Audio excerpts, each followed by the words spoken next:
Hey now, hey everybody, this is Johnny Beane. I am live. It is January 7th, 2022, 8:06 p.m. Eastern, 5:06 Pacific.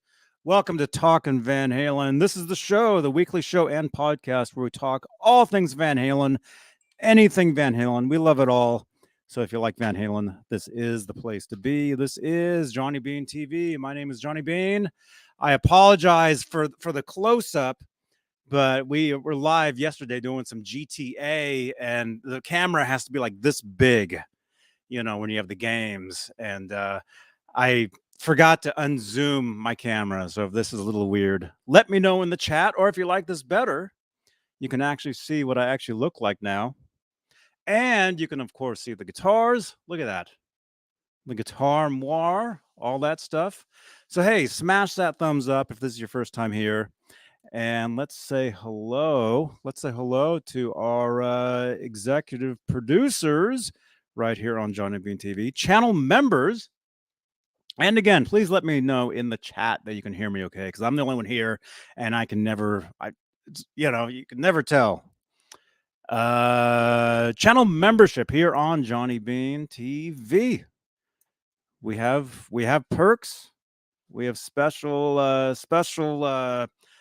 emojis for channel members, all that cool stuff. But the top tier are the executive producers, and they are Dave Ennis, Vinyl Freak 5150, Mike Neese, Music Therapy Laz, who I think will be home soon, Majestic Peanut Butter and Jelly Cat, Wayno, False Flag, Sherman Callahan, Andy Carson, Michael B, Arhabs, Warlag, the Chad, Lenny Lou and Mary, James Gum, John Moronic, Stephen Franklin, Michael Smith, the Captain, Thomas Santiago, Joe Christian, Jim Ray Hawkins, and Steve Carmichael.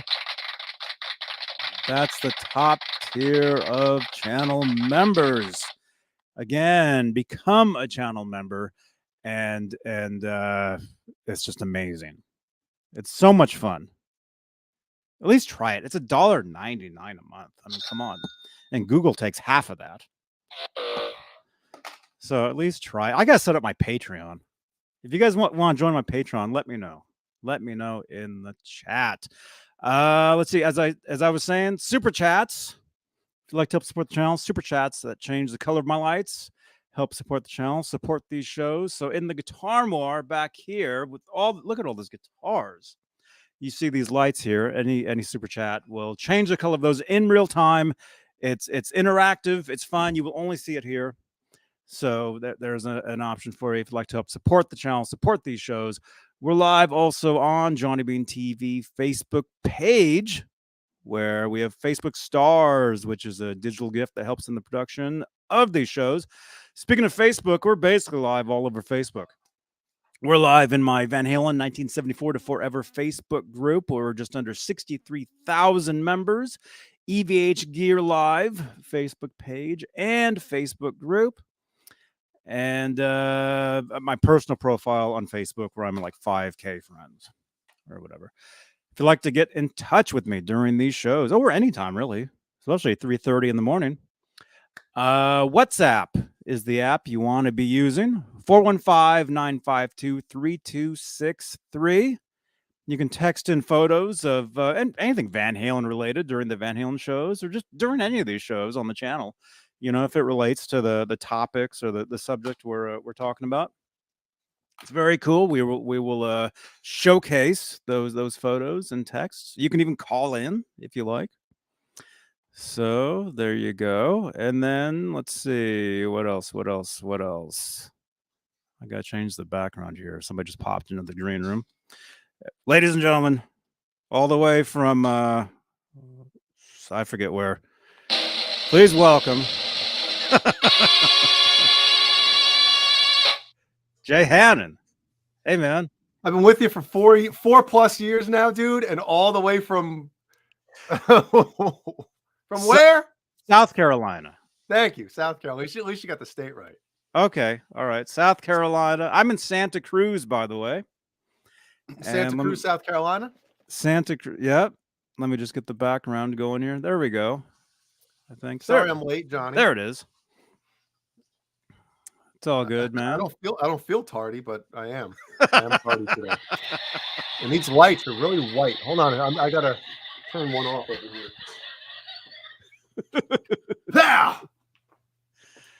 There we go. That should be better. There we go. Cool. Not as glaring as I was. Like my new sweatshirt, dude. Yeah. Look at that. Yeah. Look at that. Styling over here in South Carolina. There it is. Yep. Thanks to Santa for the beautiful sweatshirt. Yeah. Very cool. Santa still coming through in the clutch when all the way, obviously took care of the kids mostly, but he took care of me as well. So I'm thankful for that. Nice, thankful man. Very cool. Very cool. Well, hey, let's see. Who do we have here? We got 48 5150s in the chat. Oh. Let's see. We got read some names as punishment for showing up tardy. Sure. Okay. Do I have to do it with any like weird since it's a punishment, do I have to do it with like my hands tied behind my back or while doing push-ups? I could probably only do about 4 push-ups right now in my healthy, state. All right, let's see what we got here. Top chat. No, let's go to live chat. Go to, where is it? Participants. There we go. All right, we got 7 over 8. CC DeVille is here. Charlie S. David Scher. David, I saw you were playing that awesome Blue Ibanez. I believe it's a 90. What is it? A 91? John Biel, what is RG 770, right? The blue. That thing is awesome. I forget what year it was, but iRock Z Blues. James G, Janice Lala, Johnny Beane, Keith Campbell. What's up, Keith? Leo Safco, Majestic PB and J Kit, Mark EFX, whatever. Nightbot, Paulie Walnuts or Paulie Walnuts. Sorry, Paul Locking Nut. I don't think I want to insult anybody named Paulie Walnuts. That sounds like a name. You get cement shoes on if you say his name wrong. R2R3 Locking Nut. Small mouth guy, Symmetry. And again, Symmetry, if I drank as much as you did on New Year's, I'd still be hungover. Amazing. We actually have audience members who have stopped after that. They've actually said never again. What, or other people? Other people. Oh. Other people, yeah. Yeah. So that was actually that was awesome.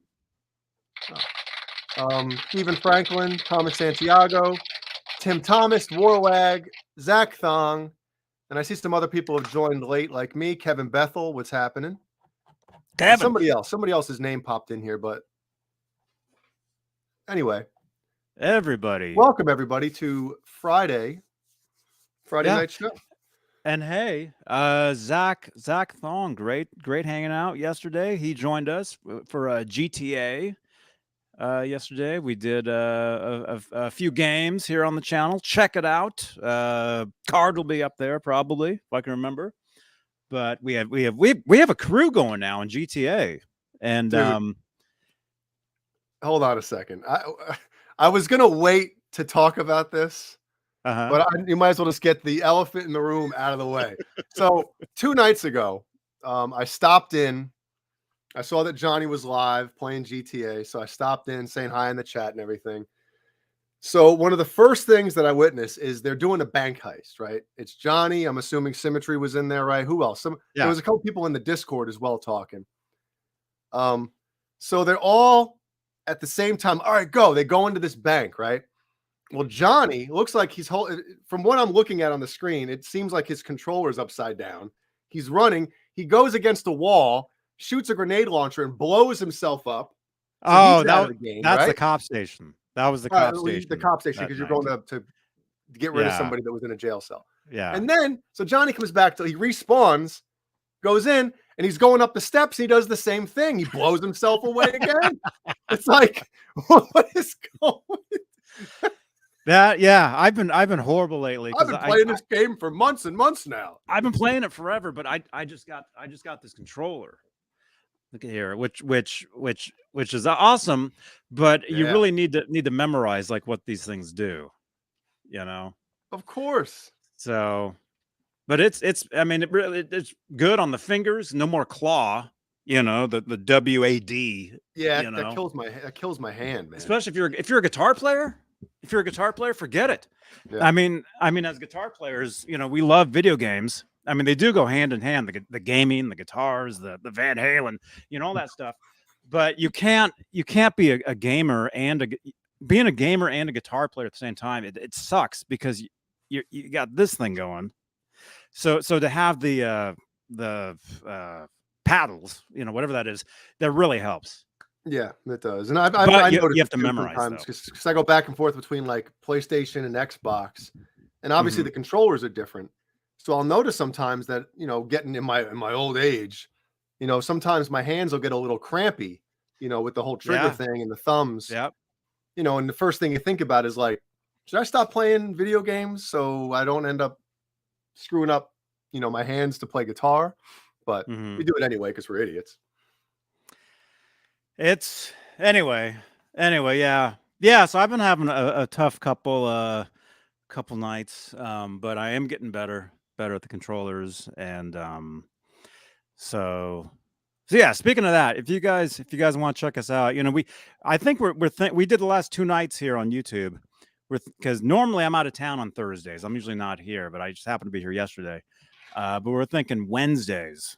Like maybe Wednesdays we'll be doing like GTA here on YouTube, like 9 p.m. Eastern or something.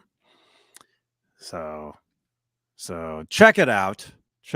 We have a lot of fun. Like I said, we're building a crew. Symmetry, Robot Master Switch, Zach Thong was with us yesterday. Mickey Settlemeyer is in there. Myself, Absolute Mayhem is in there. Who else? So we're actually building like a crew of people, and speak. I mean, this is a Van Halen show.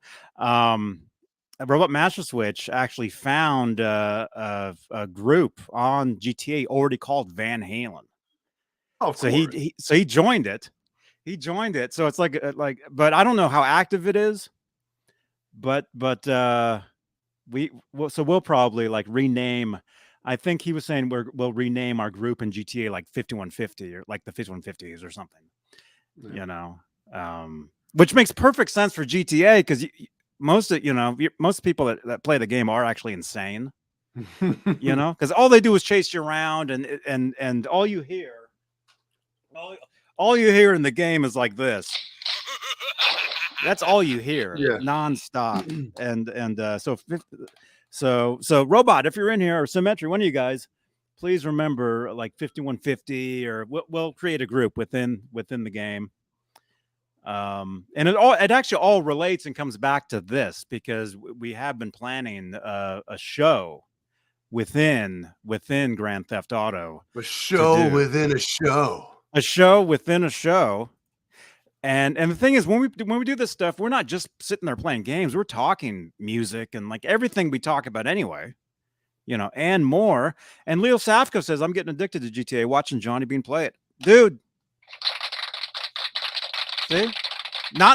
Dude, if we were sponsored by GTA, that would be the greatest thing in the world. Well, you could get sponsored by, you know, Bang Energy like Mancuda loves, or little things actually, like that. You could get you actually can. By, you know? You actually can. You can get sponsors within the game, and it's just another branch of Johnny Beane TV, and it's a lot of fun. So anyway, maybe Wednesdays. Wednesdays we'll do that here on YouTube, but pretty much nightly we do that on Twitch, and we have a great time. Hey, is my internet choppy or is it yours? I don't know. I am noticing you're like freezing every once in a while. That was happening to Mancuda the other night. Yeah. But anybody in the chat, is Johnny lagging or me or both of us? Because I'm seeing you freeze a little bit and you're seeing me freeze a little bit. All right. Jesus repays me, says Jay. So should I restart? Let us know. Maybe I should in the chat. Yeah, I haven't restarted my computer in a while, and I've been mixing in Pro Tools and stuff. Janice says nobody is lagging. Oh, well, Janice, there you go. Small mouth guy says Jay is choppy. Everybody's saying Jay. But Kevin Bethel says we both look good. Oh, okay. Well, thanks, Kevin. All right.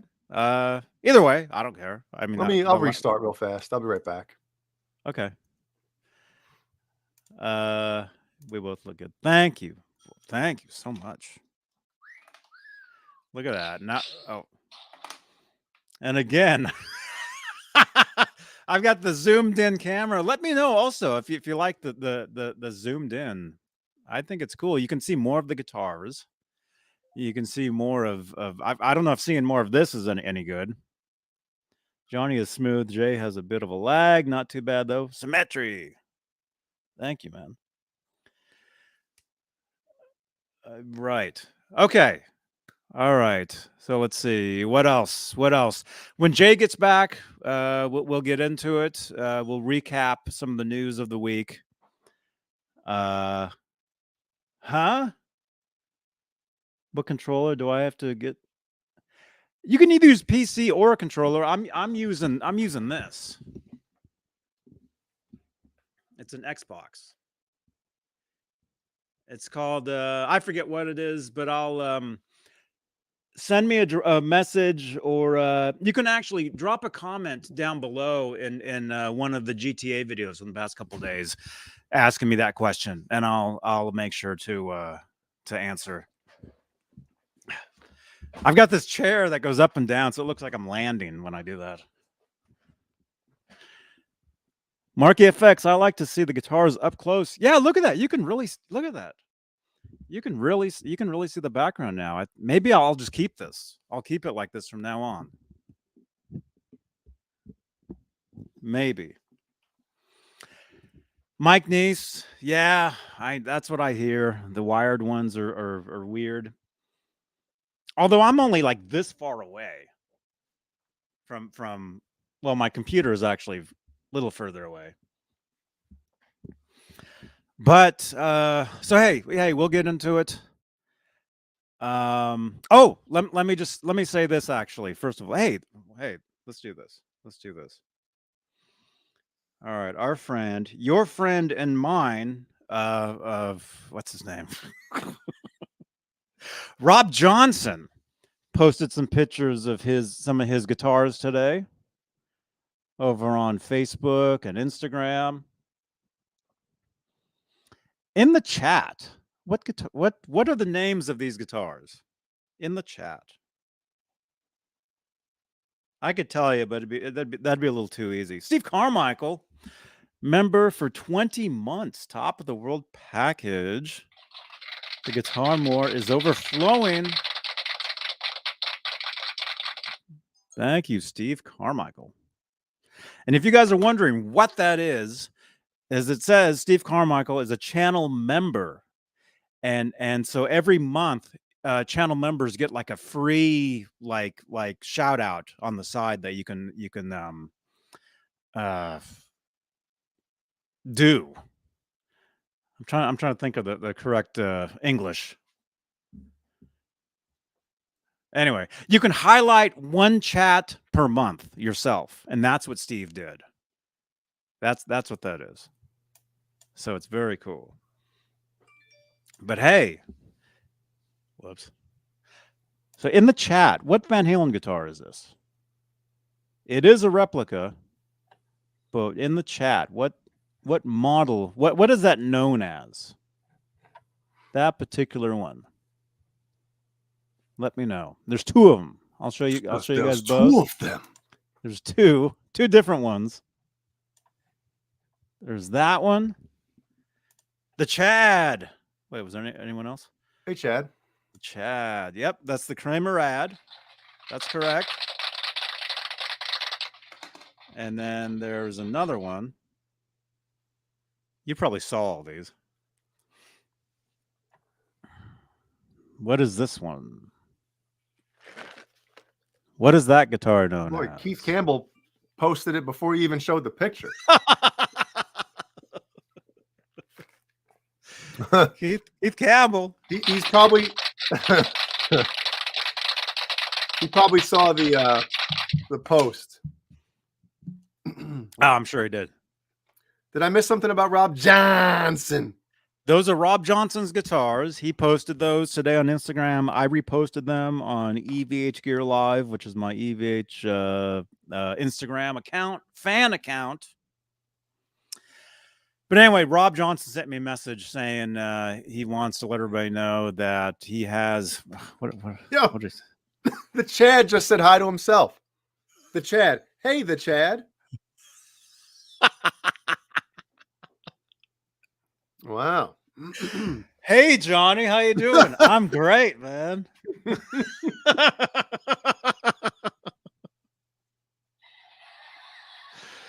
But hey, Rob Johnson said he has his 5th degree black belt test tomorrow in the morning. Wish me luck on your show tonight.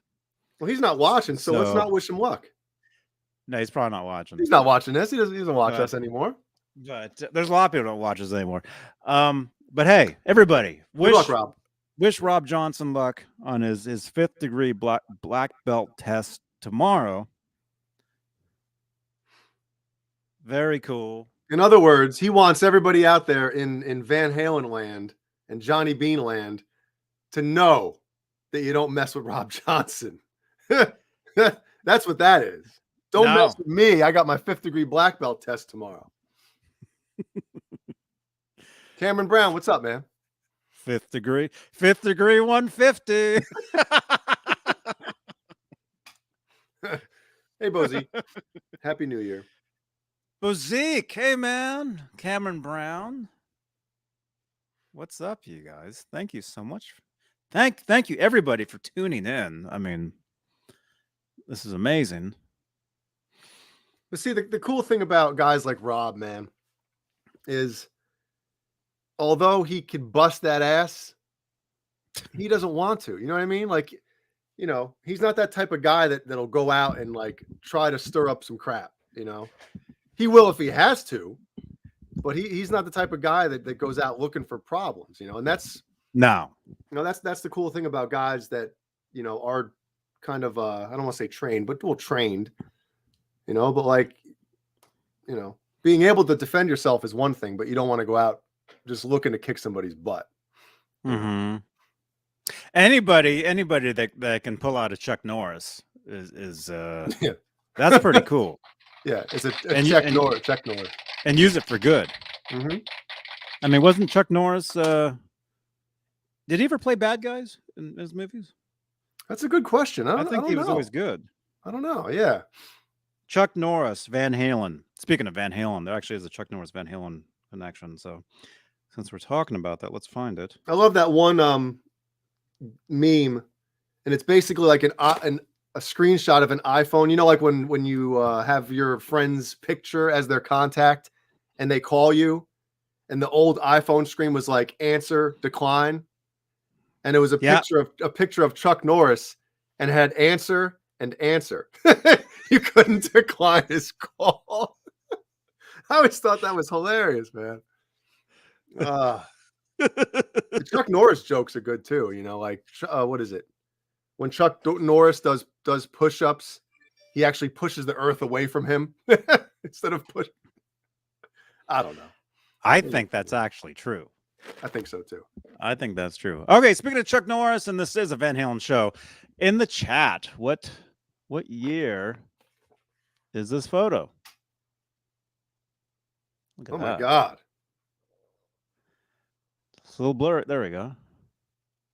Very cool. Dave's like, I think I have a chance.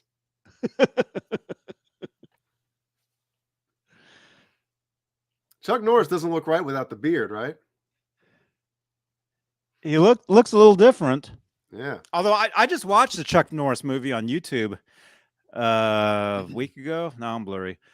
Yeah, like a couple weeks ago, and he didn't have the beard. It's weird. All right, we're getting some answers. Yeah, in the chat. What year do you think that is? Jay, do you have any idea? That was Roth's extreme use of the blow dryer in that one. Bozique, you're correct. Martial artists generally don't have egomaniac problems because they're not insecure. Most guys who start crap at bars have some sort of inadequacy issues. Yeah. I just never understood that. Like, you go to a bar to hang out with your buds, you know, maybe look at some butt cheeks, have some brews. Like, the last thing I want to do is get into a fight and have the night end. You know, like, no, I want to hang out and have a good time, you know, and just, I never understood that. Never understood it. That's why I don't go out anymore. Mm-hmm. I don't feel like dealing with knuckleheads. Yeah, I don't go out either. I just sit here and do shows every day. Okay, we're getting a lot of answers here. Cheryl Reed says 1980. KRXM Rock says 82. Thomas Santiago says 78. No, Thomas, 80. you gotta pick a year, man. You know, you can't. 1978 to 1985. 83. We got A2 from James G. Mike Neese says 83. The Chad says 82 to 83. Chad, pick a year, man. R2, R3 says, what if it was like New Year's Eve and that was snapped like right when it like the ball dropped? R2, R3 says 79. Han Solo says 80. We got a lot of stuff. Keith Campbell, 1980. Chris Bevins says 81, 79, 84. Yeah, a lot of stuff. If you were to guess, what year do you think that picture is? Let me see Roth's hair again. Well, that's the thing, is you can always tell by the hair or by Chuck Norris's lack of hair. Well, that was already a wig, I think, right? Oh, I don't know. I'm going to say 1980. I'm not good at this year thing with that stuff. Caleb would know instantly just by looking at Eddie's hair. My eyes are itching like crazy. What's going on here? Oh, it's definitely pre-jump. Definitely. Oh, yeah. Yeah, it's pre-jump.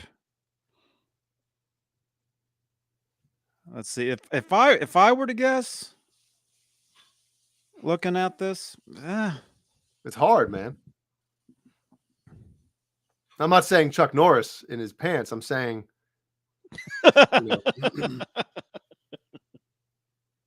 because to me that looks around around Van Halen 2 Eddie, maybe a little after that, you know. Mm-hmm. And again, with the Dave with the blow dryer, he probably had that in his back pocket, plugged in with an extension cord. Let me see what the info says where I got it. If it actually says. No, it doesn't. Doesn't say. So right after Van Halen 2, Mike Nee says Browns fan 1980, Bozique 83. I think that's a little late. Sean Zimmerman says going with 69. 60. Well, Art Corvalet or Art Vandelay is going with 1981. Art Corvalet. I don't know. Sounds made up. No good. No good. Well, see, here's the trick. We can actually search. Hold on, Johnny, but we got to get to more important issues. Art Cavaretta / Corvalet / Vandelay. Are you an architect? Yeah. Are you?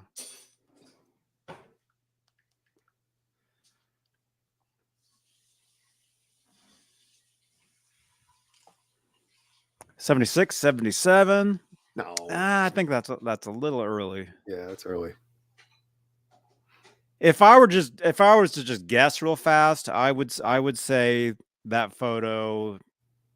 I would say, crap. It's tough. It's tough because the Eddie in that picture to me looks 1979. The Dave looks kind of 1980. Yeah. That's why you got, yeah. So late 79, early 80, right? And so that's why you look up Chuck Norris though as well, like when he didn't have that beard. And this movie that I watched of him where he didn't have the beard was I think it was 81. He didn't have the beard.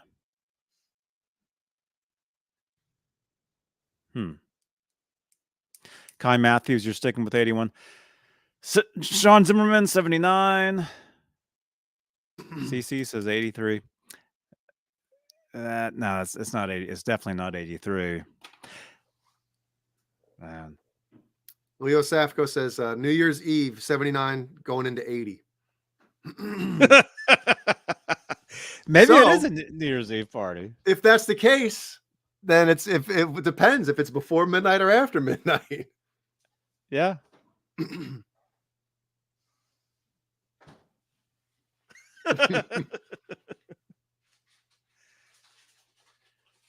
Yeah, we got 88 people watching us. Ask when a picture. Hello, everybody. Welcome. Yeah. Yeah, I think 80.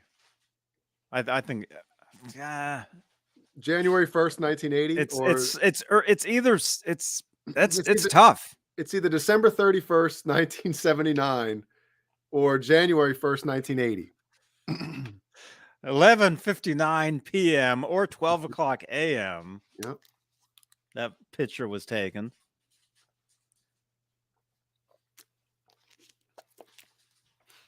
Wow. Either way, very cool. See, everything goes back to, it all goes back to Van Halen or Chuck Norris or whatever. Holy shit, CC, holy shit, now we're guessing the month. No, we're guessing the day. The day and the time.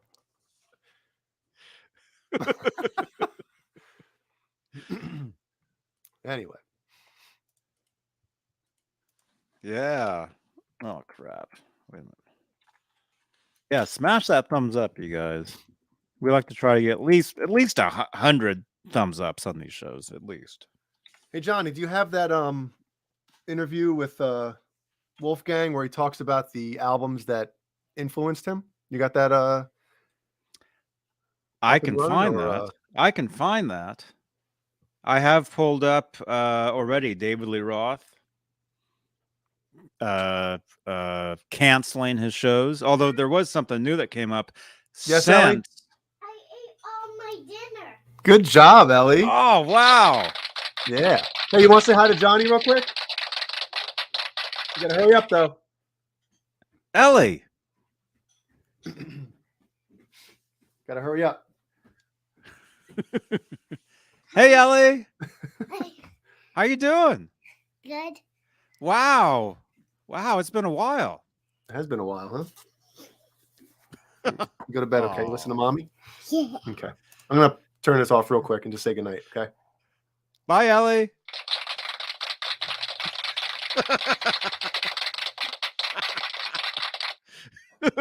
Oh, she wants to hit the button. Oh, there you go. Like daddy, like daughter. And Dad? Yeah. This is the funnier one.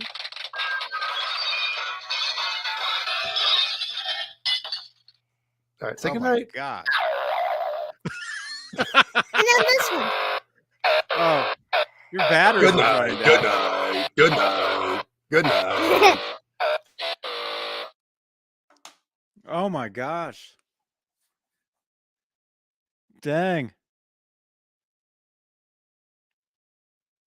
Yeah, Mike Neath. Yeah, I think that was 1980. Symmetry, are you joking? Symmetry says he found it. It was 9/19/80. I guess it could be. Wait a minute.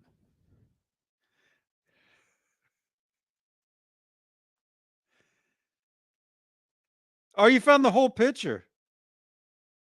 Oh, oh no, you're right. Yeah. September 19, 1980. LA Sports Arena. And there's actually more people in the photo. Symmetry found it. So what was the event? It says LA Sports Arena. September 19, 1980. What day of the week was that? Caleb. Symmetry. What what was the event? Wow. Dang. Symmetry. Thank you so much, man.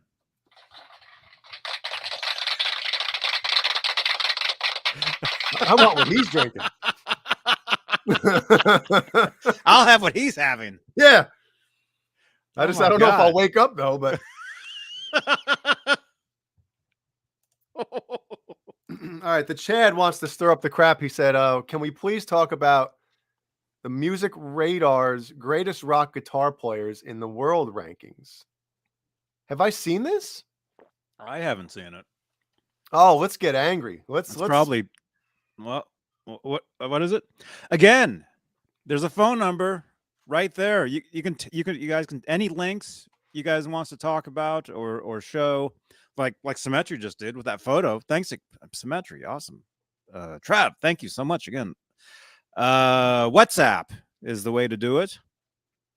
415-952-3263. You can contact us again anytime.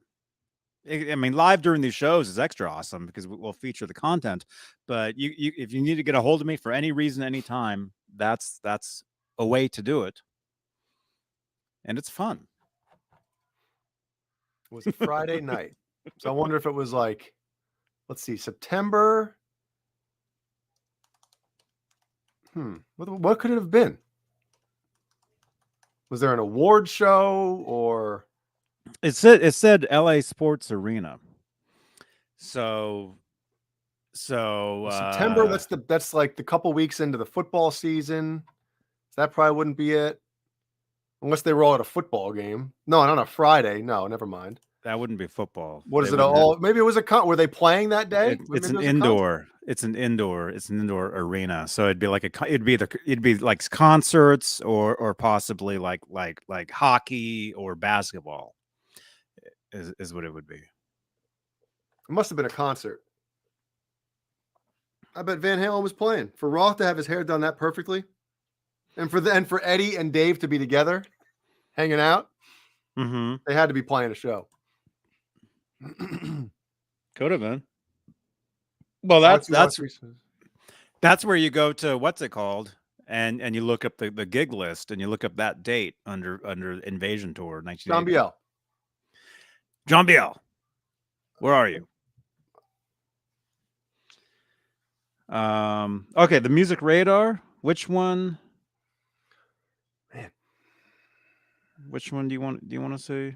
What did Chad say? Greatest rock guitar players. It's recent, right? Yeah. Is this it?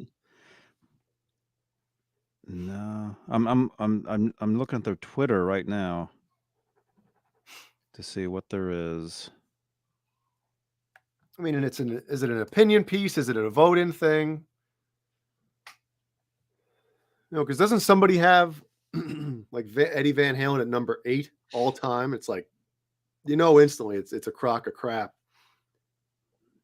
Yeah, who said that? That's crazy. Probably Rolling Stone or something stupid. Well, they're idiots over there anyway. So you can't. No, anything Rolling Stone puts out, it's crap. It's always weird. The Chad says it's on Van Halen Newsdesk. Oh, okay. Hey, Chad, should we put you on the payroll for tonight or something?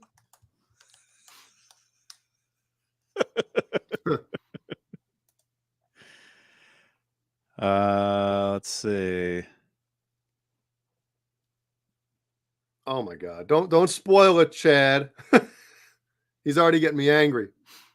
When was it? He said Vi is second behind Greta Van Fleet's guitar player. Does anybody even know his name? I've Greta never even Van heard, Fart. I've never even heard them at all. I tried listening to them. I couldn't do it. Music Radar readers vote. Oh, okay. This one then? Popularity contest when the readers write it. Yeah.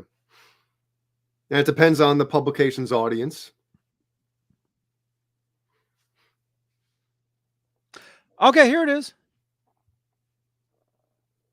Best rock guitarist in the world. Wait, Keith Campbell just sent something. Yeah, there you go. Oh, that's another one. Keith Campbell. Jimmy Wannabe Page. That's the guitarist. That'd be pretty good if it was. Keith Campbell just sent another. There's another one. Oh, cool. And there's Valerie. And so it looks this looks like. Yeah, it looks like it was a Van Halen show, because included with that are these two pictures here. Same date. 1980, LA Sports Arena.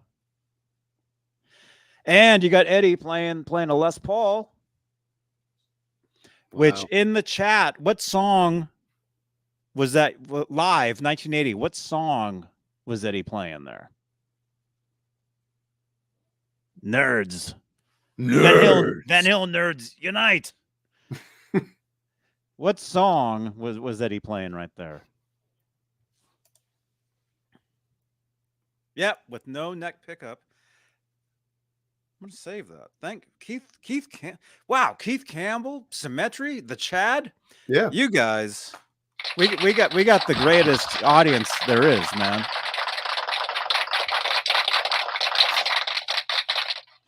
You guys are awesome.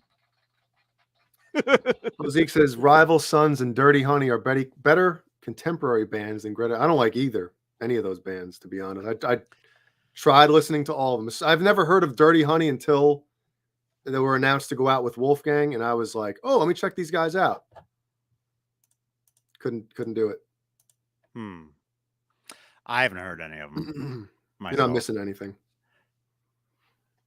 Let's see. Yeah, John Biel's fired. That's it. John Biel's fired. Who else are we gonna? Who wants their own show on the channel?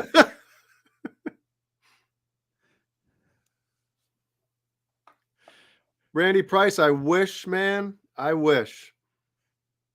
There's this neon green, I think it's a neon green, JP 16 7-string on Axe Palaces. They made like 5 of them. There's like a limited run of these. I'll show it to you real fast. Why not? Since we're on the air, right? We're live. Yeah. I'll show you. It's funny. Randy, when that got announced, when they put those up, I was actually sending those to Chad and saying, "Hey, dude, what do you think of these?" But he's not a fan of the neon green color, which I like weird colored stuff with all this. All right, here's the neon doesn't come through on these shows. It's maple board, which I love. And yeah. I dig 7-string. Yep. Wow. So what's going on? Is that something you're getting? No, I wish. No. He says, Jay, buy it and send that Ibanez back. Well, the Ibanez is going back, but I wish that I could use the old Sweetwater card at a different music store. Thank you, Robert. Get that 48-month no interest, same as cash deal from a different music store. Would be awesome. And there's one left. They made, I think, 5.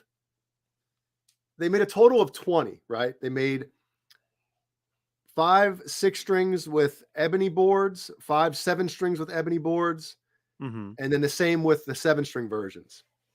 And they have one, the 7-string maple board is the only one left out of all 20 limited run that they made.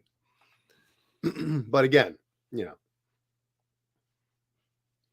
Yeah, Randy, I dig it. Yeah, the Chad, it's going back, man. Did you ever, Johnny, did you ever buy, anybody out there, did you ever buy a guitar, right? Never. That made you want to play one of your other guitars more? Did that ever happen to you? Yes. No, Yeah. no. Actually, no. Yes or no? No.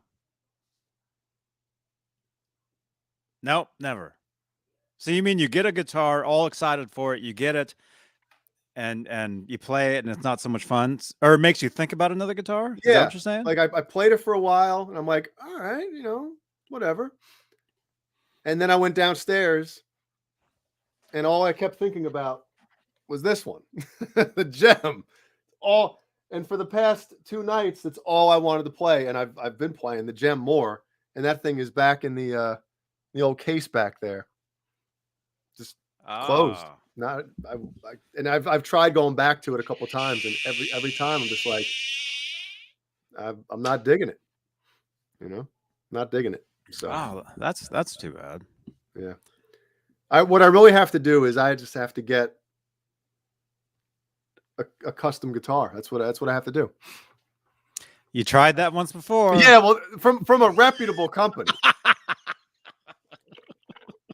Yes, Bozique, I'm returning another guitar.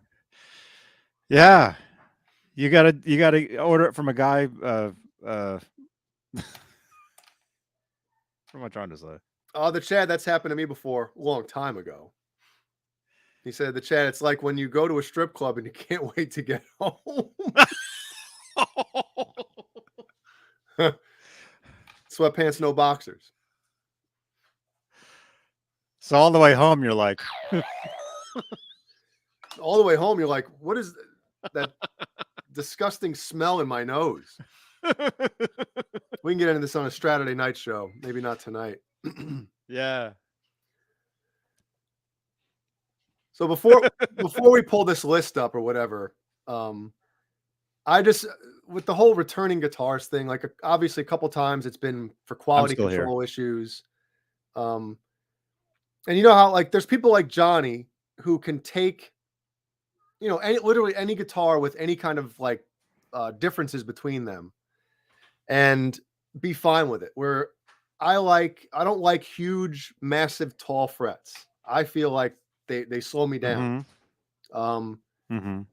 And whenever I get a guitar that has giant frets on it, you know, the width is fine. I'm not a, you know, I have like my Universe, for instance. It's got wide but flat frets. Like you can totally feel the fretboard under it, and I love it. Same with the Gem. It's got what they call 6105 frets. And same as the Satriani. I love it. I can feel the fretboard underneath, and I can literally just glide up and down the fretboard. And I'm very heavy-handed with my left hand. So the the huge, massive jumbos, the tall jumbos, if I struggle, I fight the guitar. So in the 6150s, 6150s. But anyway, and that's my problem is, you know, I find something that I love, and if something else doesn't, you know, everything about a guitar, for instance, the Joe Satriani neck and the Gem neck couldn't be too different, couldn't be more different from each other than they are. You know, the JS necks are very fat and round, and the fretboard radius as well is like a 9.5 or something, like 9.75 radius, so it's pretty round.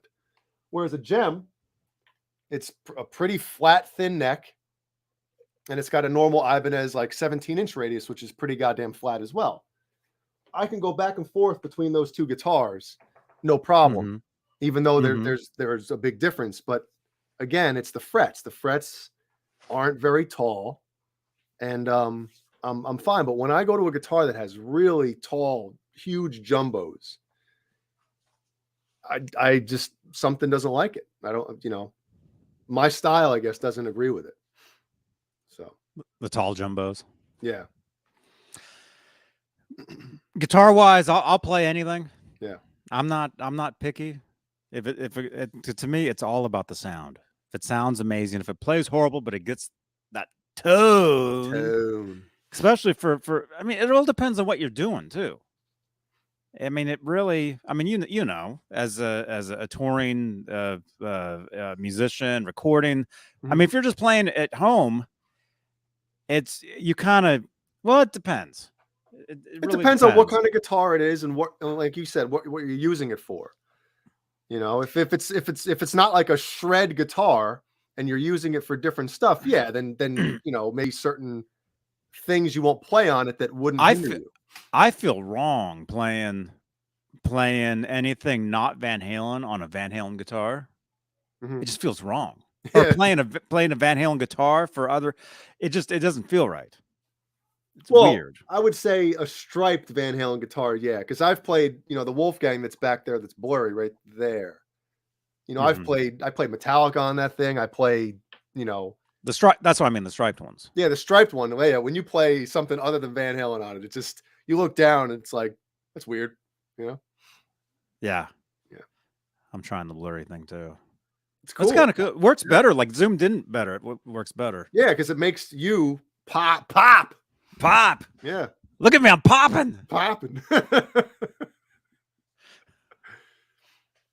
And probably what that's probably why I love the Wolfgang neck so much on the Japanese version and the USA versions, is because they have the vintage frets, which are smaller and flatter. Whereas the new, well, not the new, but the specials, ever since they moved to Mexico for to make them, they put the jumbos on them. So, but I just that's my thing. I guess I just love flatter, smaller frets. Yeah, I like them all. Like I said, it's more about the sound than even the way the guitar looks. I really don't even care what a guitar looks like. I could care less. I mean, if it plays, if it plays decent, but again, it's the sound. It's all about the sound. I mean, that's what it's all for anyway. I mean, the guitar. What if the guitar looked amazing but sounded like crap? You wouldn't play it. Well, here's the thing: the guitar that I'm returning, like, it sounds amazing, it looks amazing, but I just feel like I'm fighting it, and I can't play like myself when I'm playing it. But it does sound great. Mahogany body, maple cap. Oh, he doesn't care about looks, huh? We're talking about guitars? We're talking about guitars, Dakota.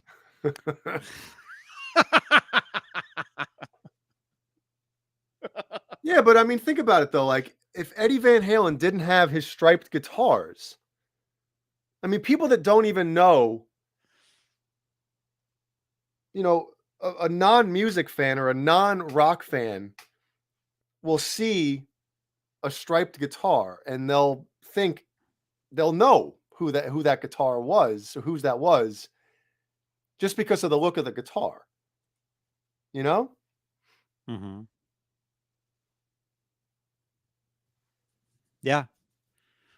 So I understand what people are saying. Looks don't matter as far as but to a certain extent, I think they do. I mean, if a gem didn't look like this, would they be as popular as they were when they came out? If they were just looks can inspire you. Yeah, I think they can. They can definitely inspire you. I mean, yeah, playing a guitar like that, yeah, that'll inspire me to play Van Halen riffs or style stuff. But playing anything not Van Halen on a guitar looking like that, it just feels kind of weird. Or playing Van Halen on a non-Van Halen guitar at all.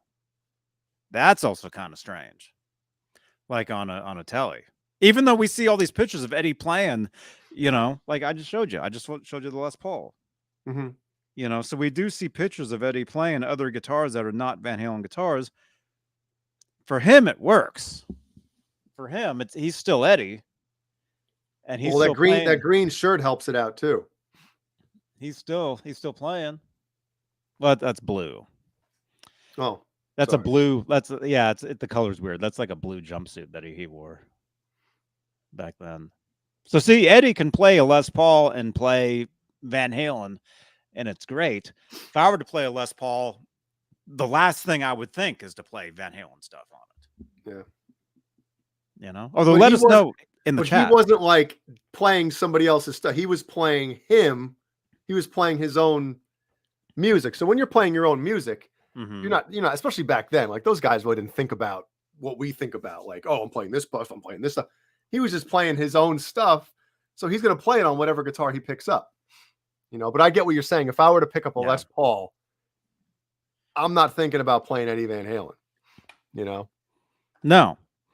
Well, I mean, we're not in the chat. That might be a different story, because I see all over Facebook and all these guitar groups or Instagram, when somebody thinks of a Strat, they think, oh, Clapton, or they think, oh, Hendrix, if it's the black Strat with the black pick guard with the white pickups, oh, Gilmore, that's what they think. Or a lot of people, they see a Les Paul, oh, they think, oh, Jimmy Page.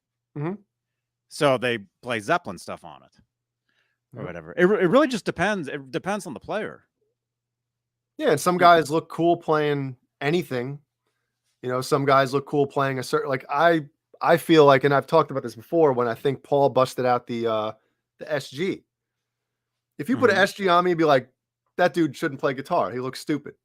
That just doesn't look right. And I feel like the same thing would happen if I busted out a Les Paul. Like, why is he playing that? Right. Keith Campbell again coming through, man. Thank you for sending this stuff, man. Yeah. I see Eddie Van Halen playing a technically that's called the Esquire. The Bill S. Preston Esquire? Yeah. Yeah. So is that a green shirt or is it? Yes, that's green. That was green. And in the chat, what picture is this from? I mean, I could tell you guys. I could be Mr. Know-It-All, but in the chat, it's more fun. What event was this? In the chat. He's looking down like, why am I playing this? Tell me the event. The year in the event of that. And who's standing next to him? Oh yeah. Man, speaking of Queen, dude, those isolated tracks and stuff like that, you can go on YouTube and just probably mostly from the Guitar Hero stuff, from the Guitar Hero / Rock Band stuff. But somebody had the isolated lead vocal track, not all with all the harmonies, just the lead vocal from Bohemian Rhapsody. So it's just virtually one pass, like just Freddie Mercury's isolated vocal. It didn't have all the harmony stuff with it. Holy crap, man.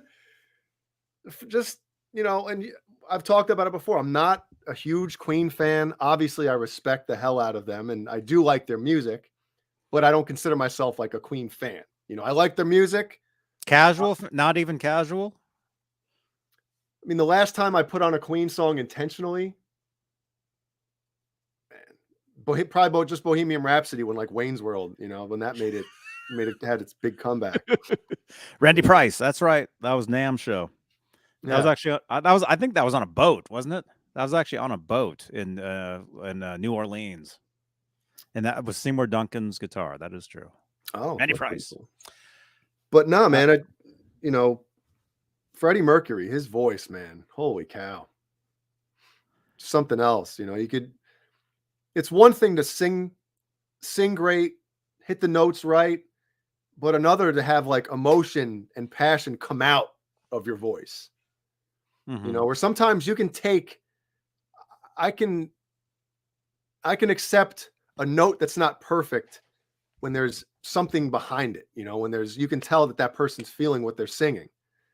And You listen to those isolated tracks, man, you're like, wow, this dude was probably one of the, if not probably one of the greatest. Well, I know everybody probably knows he is one of the greatest, rock singers of all time, but holy cow, man. What'd I say? This guy. Oh, yeah, that picture looks closer to Freddie Mercury than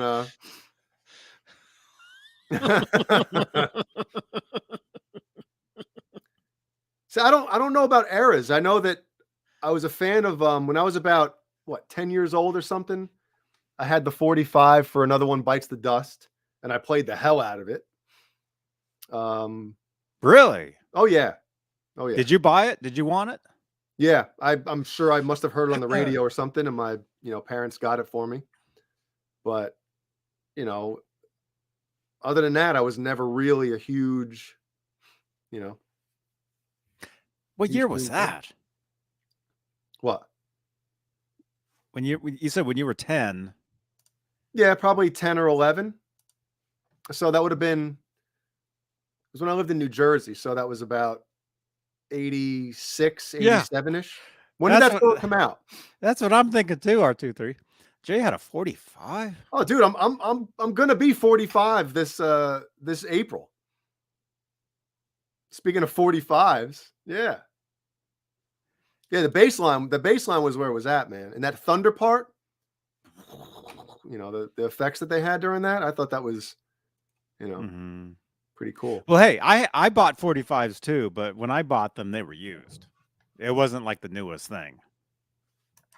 That's right. Although you're only like in your late 20s, right? Actually, some of them were kind of brand new, but they were new. But they were like bargain bin. Not bargain bin. They were new. They were new, but it said on them like back-to-back hits or whatever. So it was like old. Oh, okay. But new. Yeah, I gotcha. I guess. I still have tons of them. I've got tons of them right here, actually. I've got them everywhere. So anyway, you actually bought a Queen. So see, you bought a Queen song. Yep.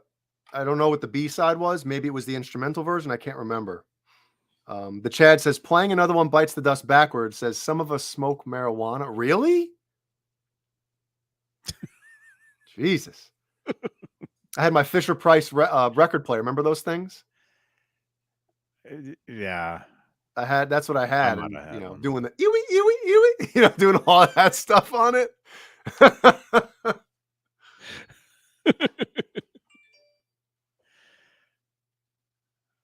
Oh my gosh. Yeah. Yeah, myself, I never actually bought a Queen record, although I did buy Brian May. Naturally, I bought Starfleet, several of those, and then he had an album, I think it was called Back to the Light or something in 92.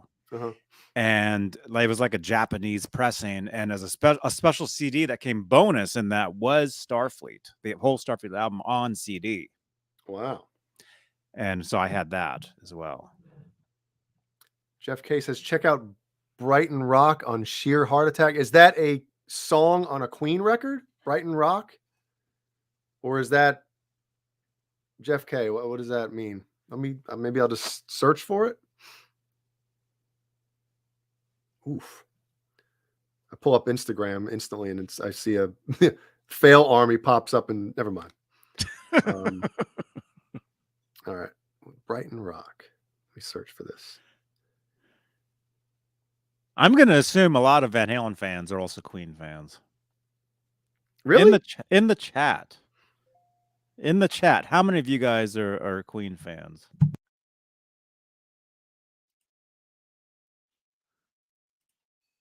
Let me know. I would think that Queen is kind of maybe a little before the generation of Van Halen.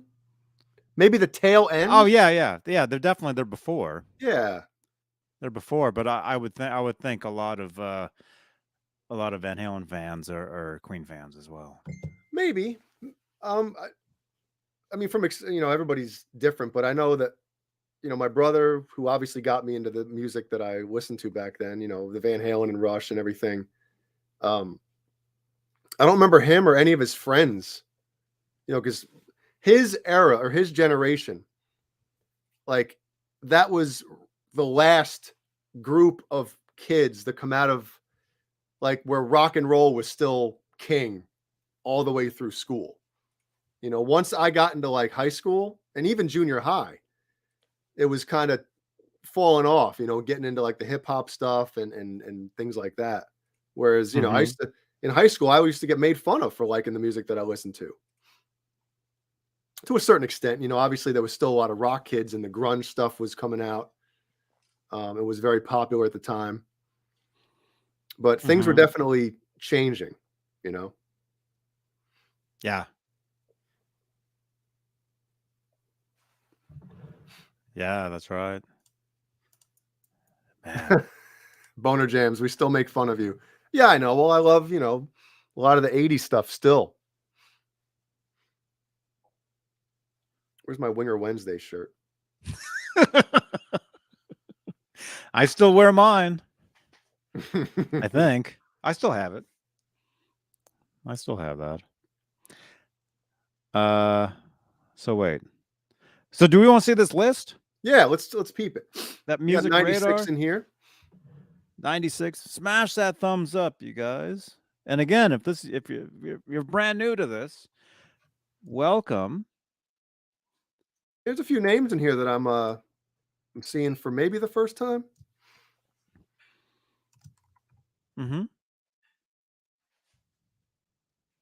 Yeah, it's awesome. Yeah, we always love seeing new names in the chat. Okay, I think this is what he was talking about.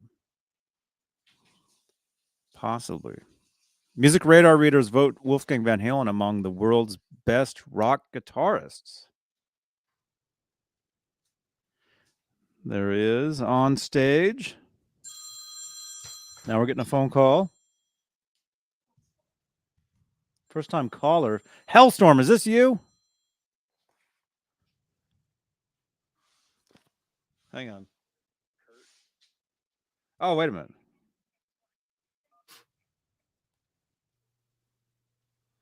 Hello. Jay? Johnny? Yes. What? Ask Jay why he's so clean cut. What's going on? He has no hat. He's so clean cut looking. Yeah, what's going on? What to do? I know. I'm looking at you. I love this show at him. He's got his 1979 shirt on, which I dig. 78. Better? But I'm like, okay. Like, Listen, he's not an NSYNC. He's just not. Come on, what? I dig him, but what's going on? You can't even see any hair behind his ears. What's going on?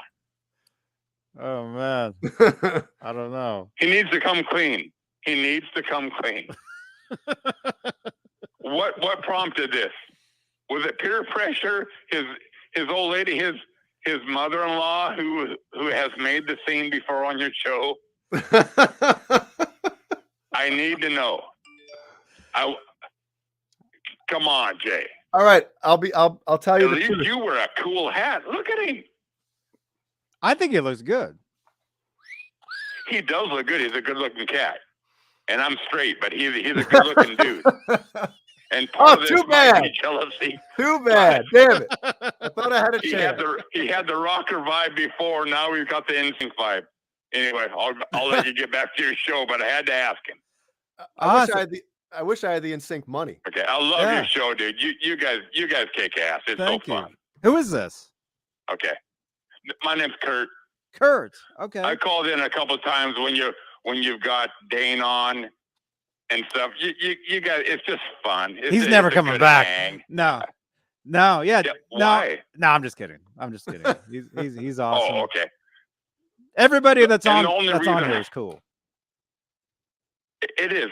I sit in my chair and I drink a Michelob Ultra, and I'm a truck driver, and I watch you guys, and it's I'm a guitar player, and it's just a hang, and I fucking love it. So you're appreciated, Johnny. You're appreciated, dude. Wow. Thank you so much. I mean, I'm not one of those weird guys. I'm just a dude. We're all with weird. wiener dogs and a chick, and it's just a good hang with all this stupid shit going on in the world. It's just I sit and watch you guys, and it's like I fucking love it that people like you are doing this shit. So anyway, Thank you. What it's worth, there you go. Kurt. Embrace the weirdness. You're welcome. Yeah, embrace the weirdness, Jay says. And I dig Jay, and I dig him. No, it's not that, but it's like I don't know, a couple weeks ago, he used to have the hat on backwards dude look, and then it's like, wait a minute, what's going on, Jay? Who got to him? A millennial got to him. I'm just fucking with him because he's fucking 20 years younger than me, and I'm jealous. But anyway, I dig what you guys do. Thank you so much, Kurt. Thank you. Johnny. We'll see you, man. All right. Bye-bye. Okay. Bye. Wow. All right. So Kurt wants to know. So here's the real story. I grew my hair out again, and I want long hair, but it's so like stringy and unmanageable anymore. I was literally like wearing a hat from the moment I woke up to the moment I went to sleep. And it was just, it got to the point where it was just annoying, you know? Mm-hmm. So I was like, I would try to do stuff to it. And it's just, you know, my hair used to be nice and healthy, and now it's not. So I had to cut it. I just had to. I was sick of wearing a hat literally 20, well, no, maybe not 20. What, like 18 or 17 hours a day, you know? I wear a hat 24 hours a day. Yeah, but you don't have like hair coming forward and stuff, and it's just super annoying. No, I have no hair. My head it's all shaved, and then wearing the hats, it just became like my thing. Like, but I was wearing a hat because my hair ago. was so annoying. That's the reason I would wear a hat, because my hair. Like I'd be hanging out with Jeannie, and you know I'm not talking about just hanging out, and I'd have to wear a hat because my hair would be. It was just annoying. You know what I mean? Just annoying. I mean, I'm lucky that I'm not losing it yet, but I'm just saying it was to the point where it was more of it was annoying. So I had to let it go. Yeah. So there you go. It's all good. Whatever that even was, that's all good. Yeah. I mean, if my hair was as healthy as the guy on the left, I'd have long hair again. Like I'd grow it out again. See that? Mm-hmm. Those are luscious locks. I don't have that. Yeah. I don't have it at all. It just got very fine. You know what I mean? Yeah. So had to get rid of it. Yeah. Well, speaking of I'm glad we have dudes calling and asking about our hair. Yeah. I'm glad anybody's calling. Man. I'm glad anybody's watching this. Yeah. It's amazing that you guys even tune in for this stuff. Music Radar readers vote Wolfgang Van Halen among the world's best rock guitarists. There he is, rocking on stage, right there. And here we go. Wait a minute. Okay, so the website devoted to musicians recently rounded up its year-end polls from pop, funk to metal and progressive to rank the 10 best guitarists in rock today. Wolfgang came in at number 7. Wow. There we go. Following the illness and eventually untimely death of Eddie Van Halen in autumn 2020, the young Van Halen threw himself into a solo album in the truest sense, writing and recording all the instruments on mammothwvh. Although I think he recorded a lot of that stuff like years ago. Yeah. I think it was all done like before that. But anyway, so here's the list that was it the Chad? That Chad was talking about. Yeah, come on. So that's Music Radar's best rock guitarists in the world rankings. I have a feeling that he put a list together. There was another guitarist on there. And one of his coworkers was like, dude, you got to put like Steve Vai or Joe, somebody, some shredder's got to be on there. Because no one's going to take it seriously with the other names without having a shredder there. All right, fine. Who should I put? How about Steve Vai? Who's that? That's probably how that went down. All right, fine. So, Music Radar's best rock guitarist in the world. I just think it's bizarre.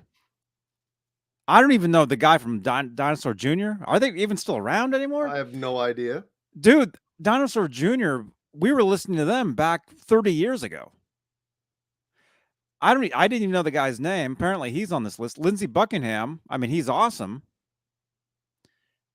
That's such a weird list. Is there what would it be called? Like what is the criteria for this list? That's what I want to know. Because if I was going to put a list together, it doesn't even say. Yeah, I would say this isn't just for somebody who can play a million notes a minute, or it's, I consider being a great guitar player more than just being able to play solos. I mean, obviously that has to be the case because, does Dave Grohl even play lead anywhere? Like, I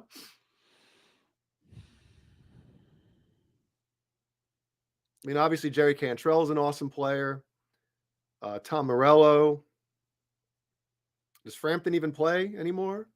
Does Neil Young play anything anymore? Was Frampton ever considered one of the best in the world ever? Maybe around the time the Frampton Comes Alive came out, maybe. I mean, I just remember him playing solos using the talk box.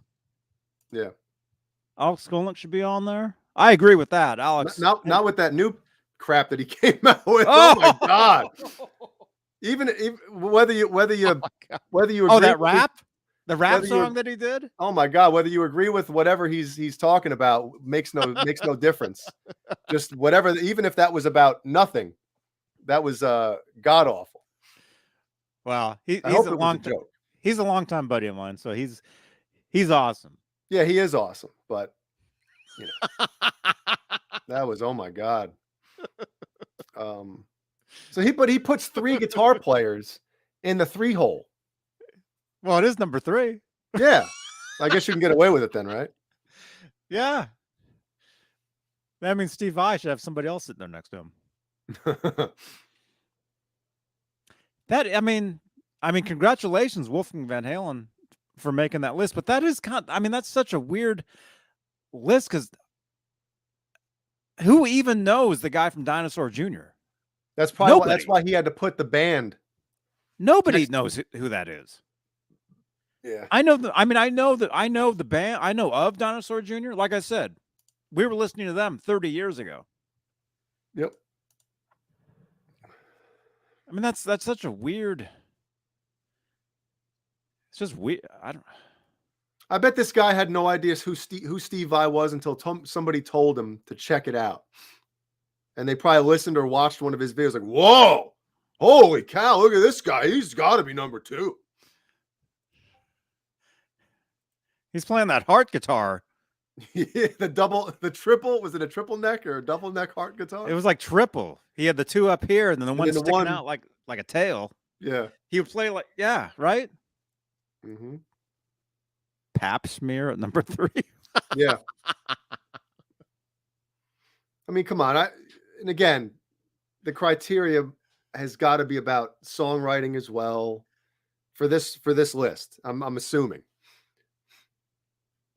Because obviously Wolfgang can play, but personally, do I put him in my top? I don't really. Top 10 is hard for me. Top 10 anything is tough. Like it's a different thing. Like I consider to be to be in the top anything. What are the comments? Player. It's not just about lead playing, but that's a huge part of it. Being the greatest at anything, you have to be kind of a what's the word I'm looking for? A freak to a certain extent. I think we need to look at these comments. Man. No.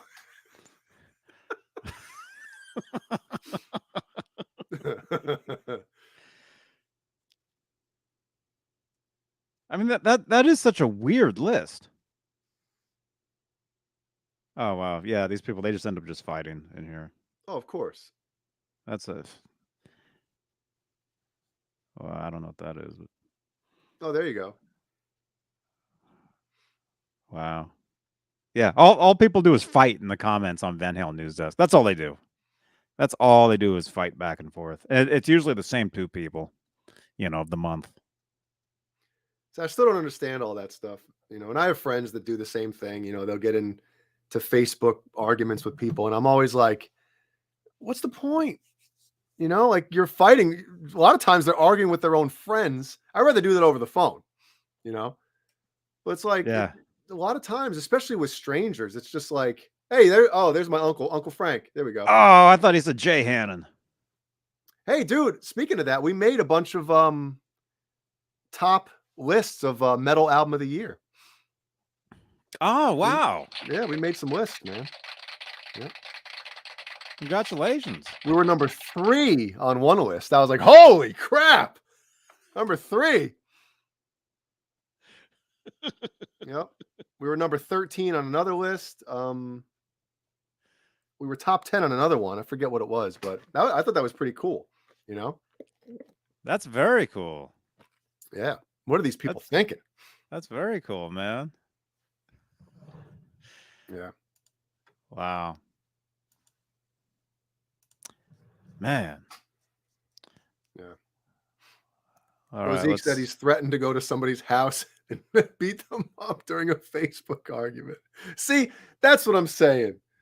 I always look at it like, especially with a stranger, right? Like, you never know what that person could be. It's very easy to look somebody up nowadays on the internet, find out where they live, find their phone number, all that stuff. So I put my phone number on the screen. Yes, I make it easy. I make it easy. Yeah. So sometimes I just feel like sometimes you're not going to change anybody's mind, right? It's very rare that you get into a Facebook argument with somebody and they're going to be like, you know what? You're right.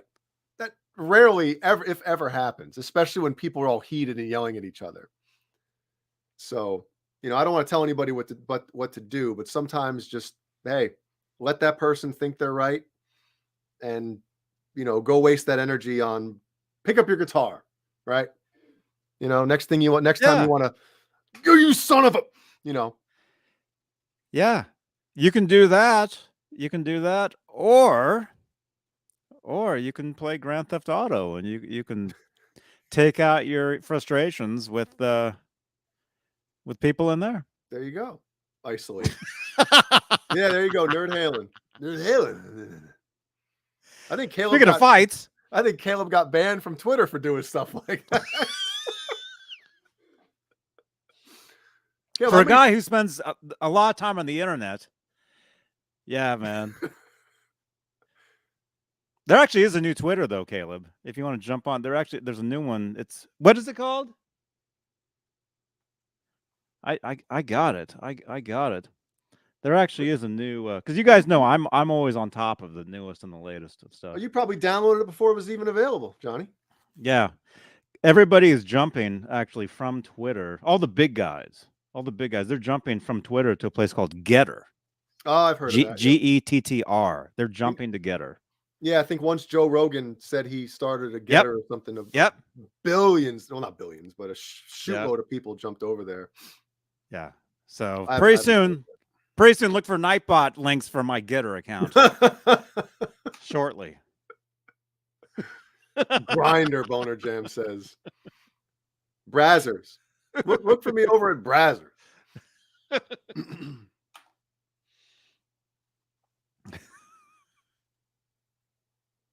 It's funny, man. Do we have anything else to look up while we're here? We got tons of stuff. There's tons of stuff here. I mean, we can recap real quickly a couple things. Okay. Dave Lee Roth canceled 2 shows from his Las Vegas shows, and then he ended up canceling all of them. Yeah. And then now he's saying, where is it? I just saw it. There's like a newest thing now. January. Well, I mean, it's similar. I think there's more.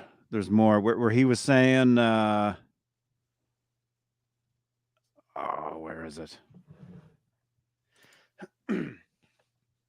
He said we got rained out, and then there was actually more posted where he was talking about if there's any benefits coming up. If there, it's not even in here. Where'd it go? He was saying if there's any kind of benefits for was he saying this? I think he was saying it, or I saw it saying it was read. If there's any kind of benefits coming up for for Colorado or for any kind of like anything in the future, maybe you could see him performing at one of those. So rain out. Now I think Caleb mentioned this in our little Saturday night thread. A rain out is rescheduled. For baseball fans out there, if there's a rain out in a game, they still play the game eventually. If it's the team they play down the road, they'll have a double header. They'll play two. They'll make up that game. So a rain out, to me, when he says rain out, that's something that should be rescheduled.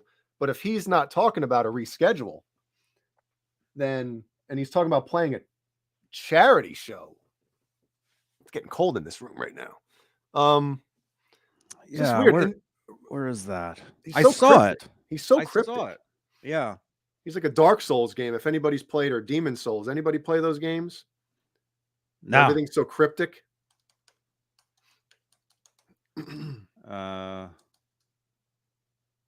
It's smart on his behalf. It's how you keep people, paying attention and on their toes. You don't tell them what they want to know. You keep them guessing. You keep them talking about it on Johnny Beane TV on a Friday night. That's right. Yep. That's right. Yeah. And Nerd Halen should have contacted you guys and had you fill in those dates, man. January 5th. Because people were still, people have travel plans. They're not gonna cancel their travel plans at last minute. They're gonna go anyway. So they should have had Nerd Halen play those dates, man. That would have been killer. They're gonna go. Daily Roth breaks silence on canceled gigs. It's not about me anymore. Okay. Okay. It's been about him his whole life. Okay, this is what I was talking about. Yeah, there's more to it since I talked about this on. Was it Monday? I think it was Monday. I talked about this. Okay, okay. Sometimes you win, sometimes you lose. We got rained out. COVID canceled. Oh, you said it. Well, it's a popular word these days. Might as well say it. Oh. He told that to Entertainment Weekly. And then he addressed fans' hopes for some rescheduled dates, future shows. When the benefit concerts for Colorado, Farm Aid, and hospital workers everywhere come up, call me. So nobody's booking them for anything.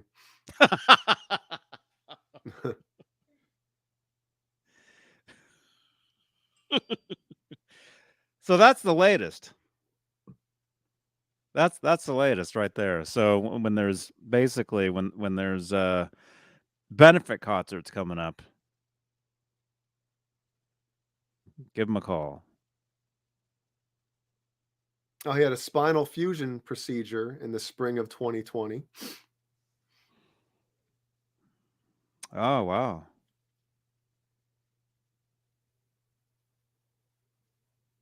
He suggested that the virus might have robbed him of his last good years as a performer. Has this thing been around for 20 years? Oh, gosh. You get it? Oh, my goodness. Yeah. Hey. I don't think anybody's going to disagree with me. Except for him,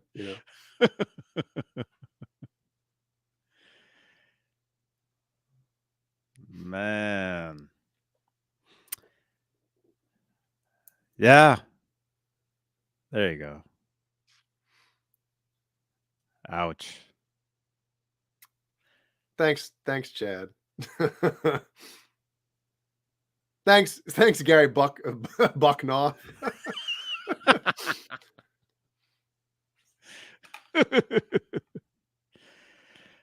So yeah. Yes.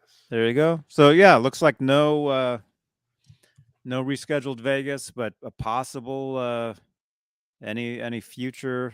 It looks like there may be something in the future. Maybe. I guess he's still open to performing.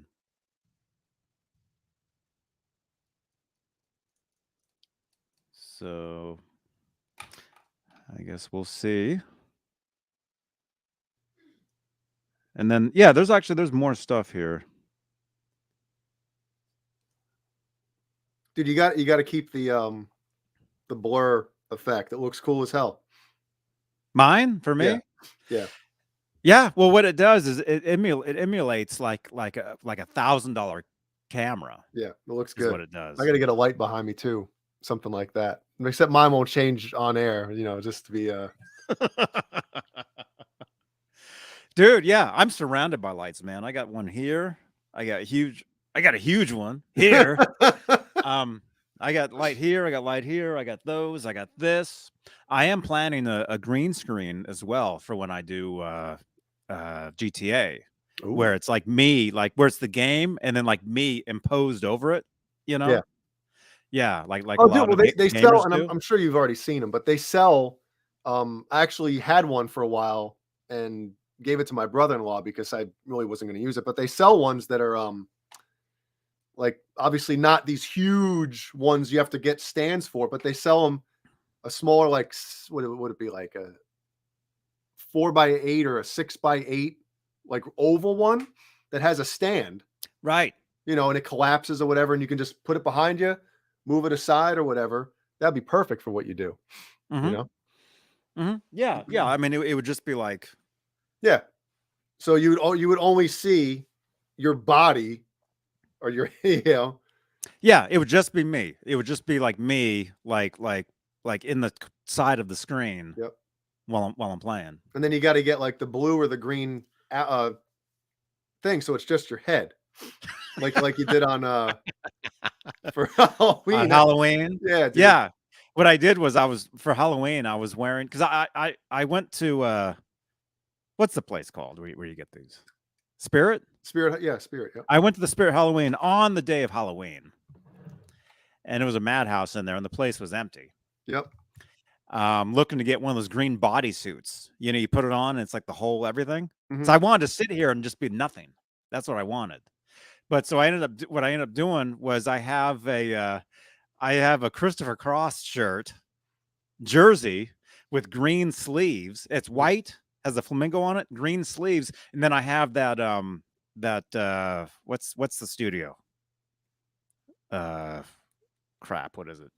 Where Van Halen recorded the first album. Sunset. I've got the Sunset Sound shirt that's in green as well. So I wore that inside out with the green sleeves, and that's why you could only see my head that night, because everything down here was just green. I'm surprised we haven't seen like a chick streamer yet that has like, they get one of those green bodysuits or whatever, but then they just cut the chest part, so it's just a set of Hooters. Dude, you talk about viewers, that's what you're missing, dude. If you had a set of those, you'd have thousands. You wouldn't be missing those. Yeah, you'd have thousands of people watching you every night. And I'm sure somebody does that already, but it's not allowed publicly anywhere. So it's like it's behind a paywall. Yeah, it's like OnlyFans. I'm sure somebody's done that. The thing is, everything's been done. There is nothing new anymore. There really isn't. I don't know. I haven't seen just the set of Hooters hanging there, playing games. Well, you got to pay for it. Oh, well, you have to pay. I'm not. You got to pay. Like Amaranth, what she's doing. There's a payroll. Oh, well. How do you know? I've heard, dude. I don't want to go too much off topic, but a buddy of mine, my buddy Mike. I'm not going to give his last name, but he's a fan of her. So I guess she was interviewed by like Vice or something, like their YouTube channel or something. Dude, she makes $1.5 million a month. a month doing what she does, and it's like, but you know where it's going? What? It's going to animal rescue. Not all of it. You see, not all of it, but a lot of it.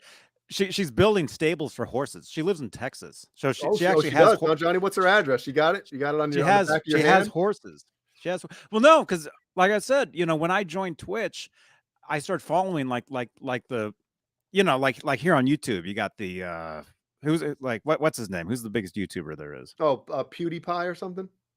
Yeah, PewDiePie. You got PewDiePie. You got, you know, on Twitch it's Amaranth, right? Yeah.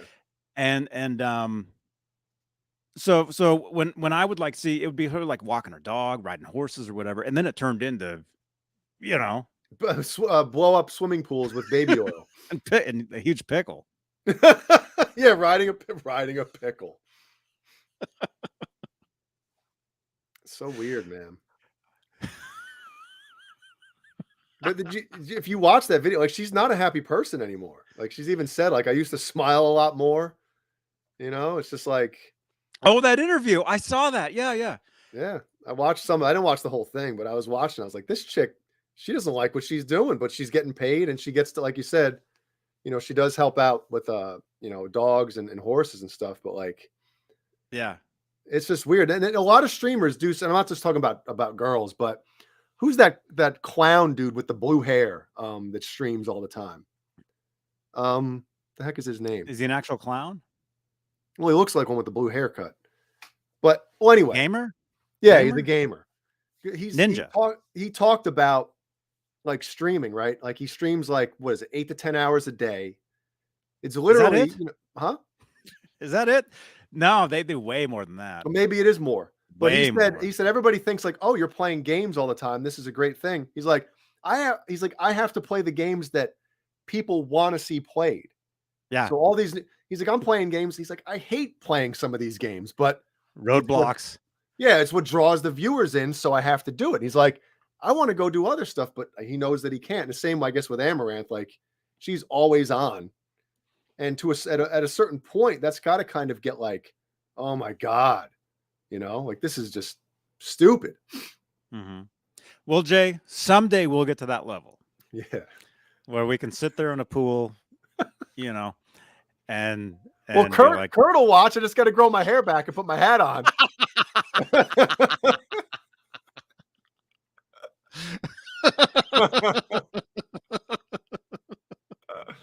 Oh my gosh. The problem with being zoomed in like this is you can see when my face turns red. Anyway. Yeah, and I know the chat says, yeah, rough life. I know, like playing games you don't want to play. I'm sure it's better than, you know, digging ditches for a living. So I get it. But, you know. Yeah. Yeah, man. Yeah, that's why I keep telling Robot Master Switch, you know, I mean, we're doing the GTA thing now, and I'm like, man, but we got to find other games that are like top games that people want to watch you play, you know? Yeah. But again, when we stream, it's not just the game. I mean, ask some of these guys in the chat. We played 2 nights here on YouTube, and we had people watching, and they could see like what I'm talking about, how actually yeah, I was wait, where is it? I actually watched Johnny Beane play GTA a few nights back. I can't believe I was watching. He's probably telling himself as he's watching too. I can't believe I'm watching Johnny. Yeah, well, because I'm me in the game too. My avatar looks like me, and it has my name. It does. It has my name, so it's actually it's me. Mm-hmm. It's actually me as well. You know, I was thinking about starting something. Well, want to be starting something. You know how people do like reaction videos to them listening to like music? You know, like you get a lot of people that maybe grew up, you know, huge fans of like rap music, right? And they'll do a reaction video to like a famous Metallica song. Or I saw one the other night where these 2 dudes, they reacted to Mean Street from obviously Van Halen. And you know, I love watching this stuff because it's almost like, I always say that I wish I could listen to my favorite music for the first time again. You know what I mean? I would love to be able to do that. And I love watching people hear a song that I love, listen to it for the first time, like, oh my God, I've never heard anything like this before. You know, like the intro to Mean Street. Those dudes were like, what is Eddie Van Halen? What is he? What's going on? You know, he's making that thing sound like a synthesizer. They were going nuts, right? And I think that, yeah, the Vegas guys, exactly, Mark Graves. And I love stuff like that. I'm thinking, you know, you always see the ones reacting to things and like, whoa, this is great. I want to do reaction videos to like pop, like modern music that I friggin' can't stand listening to, and like modern rap, and just shit all over it, you know, and just be like, this is read these lyrics. I want to do something like that, man. Do the opposite, you know, make videos of like reacting and just pooping all over it. I think there'd be an audience for that, you know. It would just be a video of you listening to something that you can't stand and you just turn it off. It's a 7-second video. Yeah. Soon as the first verse kicks in. All right, good night, everybody. This is over. This sucks. Yeah. Off. Yeah. That would be cool though, man. Listening to like being able to see that's why it you know people today, they have no clue what it was like back then, and if only, you know, I mean, for me, I mean, this channel goes back 15, 16 years. So I have 16 years to look back on myself, like everything that I've done 16 years of my life. It'd be awesome to go back all 29 years of my life and have all that stuff. Whereas people today can actually do, you know, some of those people. You know, I could maybe go through like the top of the like pop charts or something on Spotify or whatever, and like just pick a bunch of songs, or obviously not a bunch, but you know, one at a time, and just react to it and just, you know, just throw up the whole time. But then again, you know, all the not that I care about what the comments would say, but it would be like, you know, probably younger generation watching, being like, oh, you know, because that's the thing. The older you get, the less you like modern music. I think it's a thing. You know, I'm sure. Is that true though? I think so. For me, that's not true. For me, that's not true at all. Not everybody, but there was something that a couple years ago came out and said the average age is 33 of when you stop seeking out new music.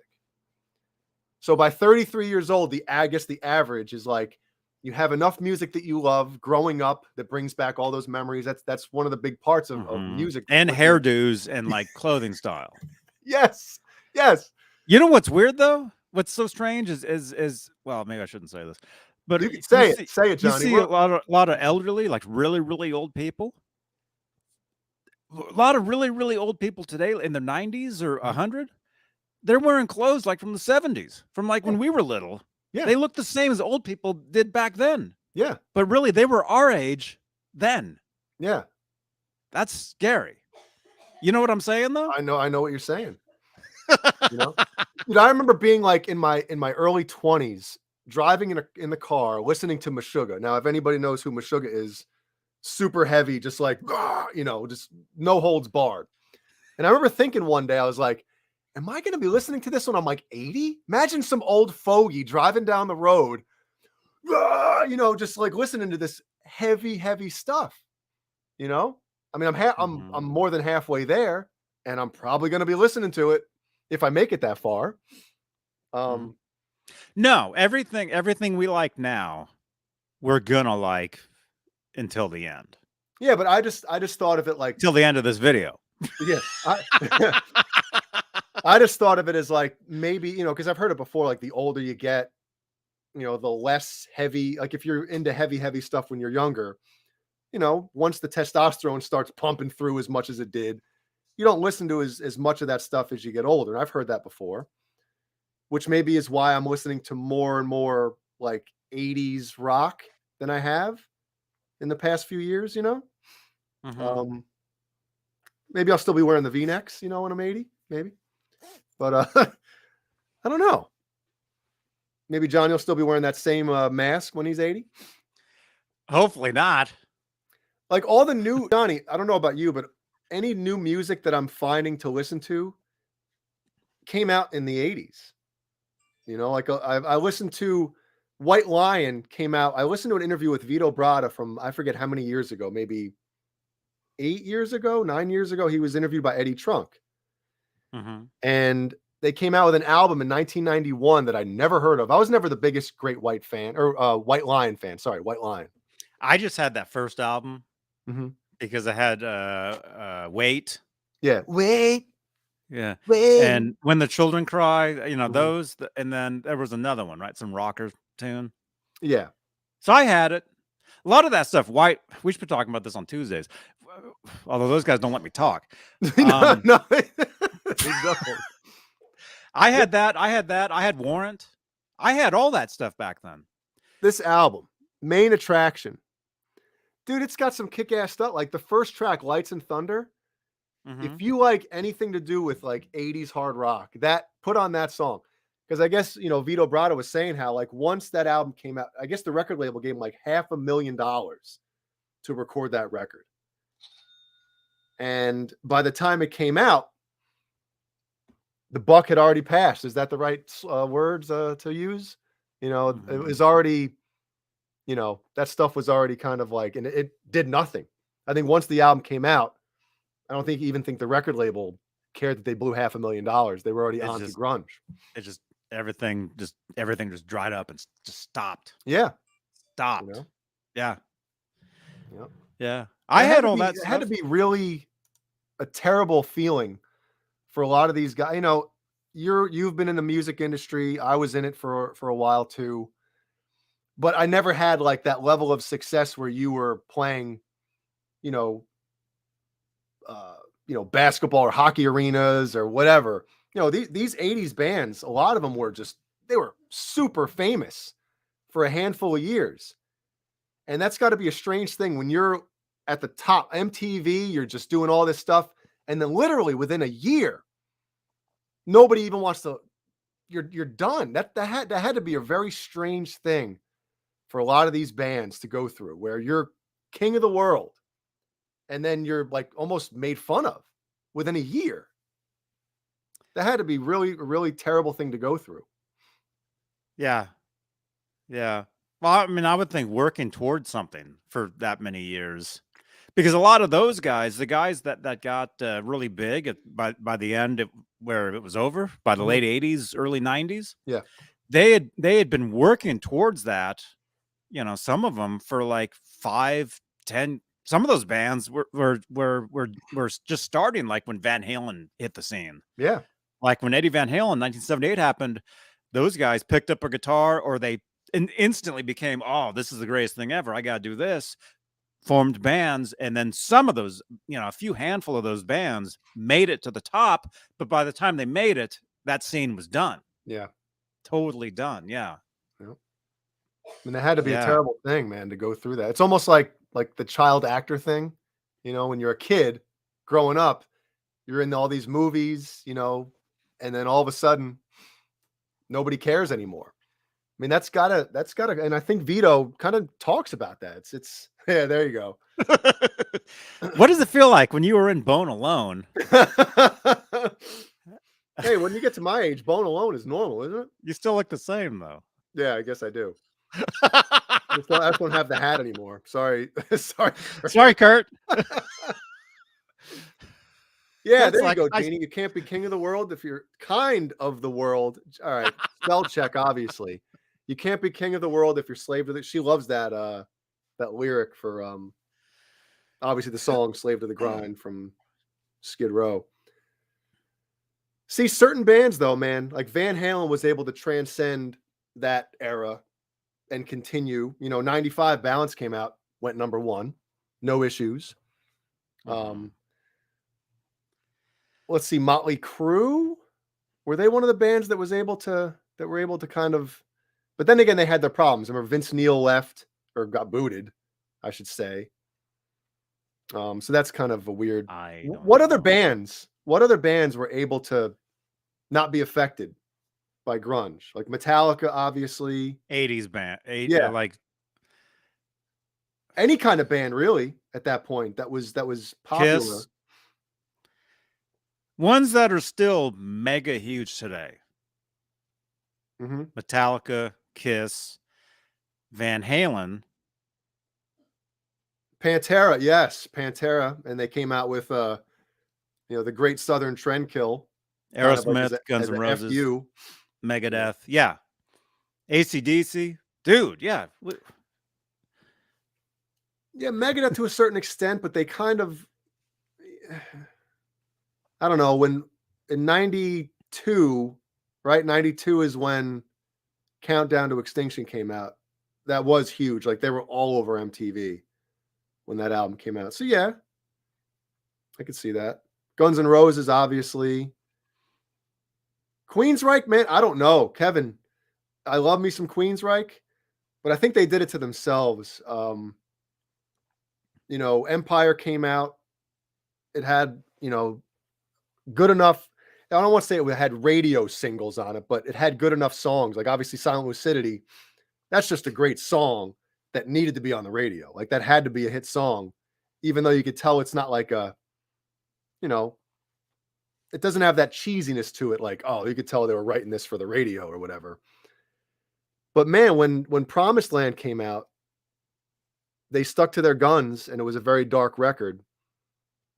But I think the music industry and I think their label ended up, I forget what happened with that, but Promised Land really wasn't promoted enough because it didn't have any really radio hits. Maybe Lady Jane was a good one, but it was a very dark record.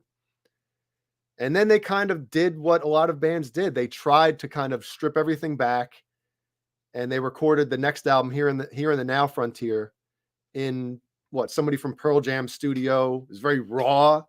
And as a Queensryche fan, I don't want to hear like stripped down Queensryche. I want to hear, layers and production and that stuff. I think Queensryche, if they would have stuck with it, I think they could have survived grunge. I really do. But are they from Seattle? Yeah, they're from Seattle. So they kind of had that going for them. Like, all right, well, they're from Seattle, Yeah, maybe they started grunge. Yeah, and then became that. There you go. Maybe. But yeah, anyway, yeah, a lot of those names you guys are saying, yeah, those are bands that are still, very big bands today that made it through a lot of that. Yeah, but anybody with like makeup or super corny lyrics, like obviously Winger, she's only 17, got them to the level that they got to. But that also was their downfall by having a song, She's Only 17. You know what I mean? Like once grunge hit, it's like, oh, that band that has the, it just wasn't cool anymore. No. I still love Winger, but I understand why, it didn't continue for them. No. Wow. Yeah. No, but I had all that stuff, man. I had all the Winger stuff. I had that White Lion, the first album. I had the Warrant, Filthy Rich, whatever that was. Stinking Rich or something. Yeah. I had that. I had all that stuff. But for me, it always went back to Van Halen. Of course. Speaking of Van Halen, Van Halen was the biggest thing out of all that stuff. That was just stuff, extra stuff. It's like, to give me a break from listening to Van Halen nonstop, I would listen to Winger. And this is true, or I would listen to White Lion, or I would listen to Warrant, any of that stuff. But it always went back to Van Halen for me. Van Halen was always the biggest thing ever. And yeah, it's just so strange now thinking thinking Van Halen it doesn't exist anymore. Yeah. I mean, as far as like a new, it's just so weird.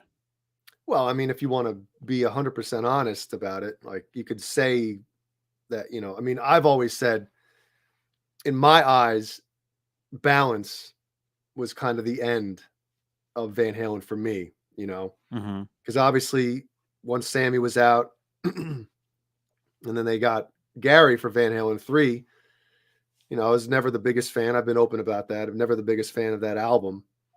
And then nothing after that as far as new music until A Different Kind of Truth, which I think is a really good album. Especially the music. Like, you know, obviously Eddie crushes it on that. Later, Zach. You know, but See you, again, man. it's just weird. Speaking of Balance, our buddy Chris Gill, who we had on here. Hey now. You guys know the Eruption book. Do I still have the card here? I should. Yeah, right there. Chris Gill, Brad Talinsky. We did an Amazon Live show on September 29th. Anyway, yeah, the author of Eruption, Conversations with Eddie Van Halen, Chris Gill, he's on Instagram. He joined Instagram because of me. Oh. Because when he was coming on with me. Oh, wait a minute. This is true. This is true. This is totally true, man. When they agreed to come on, I told Chris, I'm like, dude, okay, I'll promote you guys on Instagram. And he was like, oh, I'm not even on Instagram, you know? I'm like, make an Instagram. So I told him to make an Instagram, and so now he's all over Instagram, Chris Gill, writer. So anyway, he has all these photos, unpublished pictures that he posts. Oh wow. That's a Balance show from Shoreline Amphitheater, 1995. I was there. I was at the show. You were at that show? Yeah. Who were you looking at that point? It was always Eddie, man. I was always watching Eddie. So where were you in reference to that photo right there? I was like middle, like way in the back. I always had the most. I always had the worst seats at Van Halen until the last couple shows in 2015. Somehow I got to be 10 rows back. I have no idea how. And it was unbelievable. And yeah, sorry, these are all blurry. Check out Chris Gill on Instagram. I'll have to follow him. But yeah, follow for a follow. And then here's some more from San Jose Arena. I was there as well. Doesn't Rob Johnson have that shirt? Yeah. I wonder if he's wearing it to his black belt. That's his gi. His gi is the Eddie Van Halen. Hey, what are you, gi? Great pictures. And yeah, it's just so cool that I was actually at these shows. So Chris and I apparently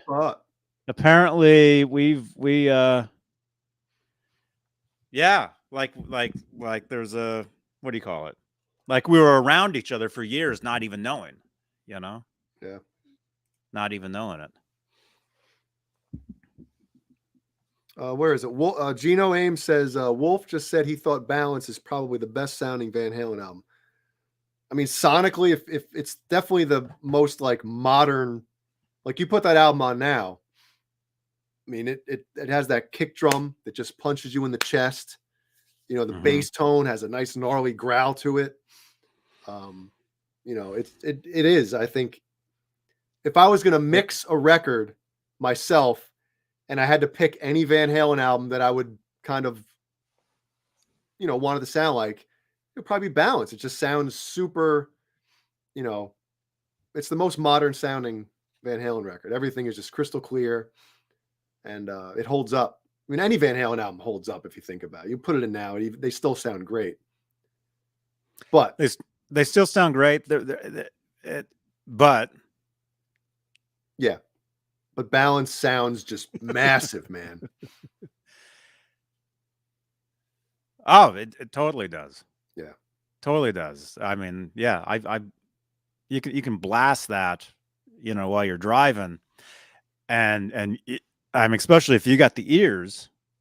Like, I'm just saying, for Jay and I, being in the music business, you have to have a certain set of ears to be able to do, the recording and the engineering and all that stuff. And I can blast that, and I can just totally like be in the zone of like you can just hear everything, dude, every part, every whatever. And everybody, when you get a chance, listen to one of my favorite Van Halen songs, "Feelin'." After the solo, when they ride out the after the solo, dude, they're just ripping through that. You could hear the bass guitar is just wailing, man. I get goosebumps every time that part hits. It gets me going, man. And they double it when they played it live. Killer. Wow. Killer stuff, man. Yeah. Yeah. I have memories of listening to that, man. And it's different. I think that is one of the things about Eddie Van Halen, right? Throughout his career, he went through different guitar tones, right? I mean, you take Balance compared to Van Halen 1, you can't get two different guitar tones, but it still sounded like him playing. I mean, that's the beauty. You take me, if I played those two different tones, you'd be like, okay, those are two different guitars. What are you talking about? You know? Whereas Eddie Van Halen, no matter what tone he had throughout his career, it always sounded like him. Yeah. Well, it's a style. It's his style was always him, no matter what he did. Yep. Yeah. Really quickly though, I know we're right at the limit. But anyway, really quickly, since we were speaking about gaming earlier and all that, this relates, you guys. This totally relates to this. Ties in. Let's see where this ties in. This ties in. Okay. When Balance came out, I was always playing the Super Nintendo.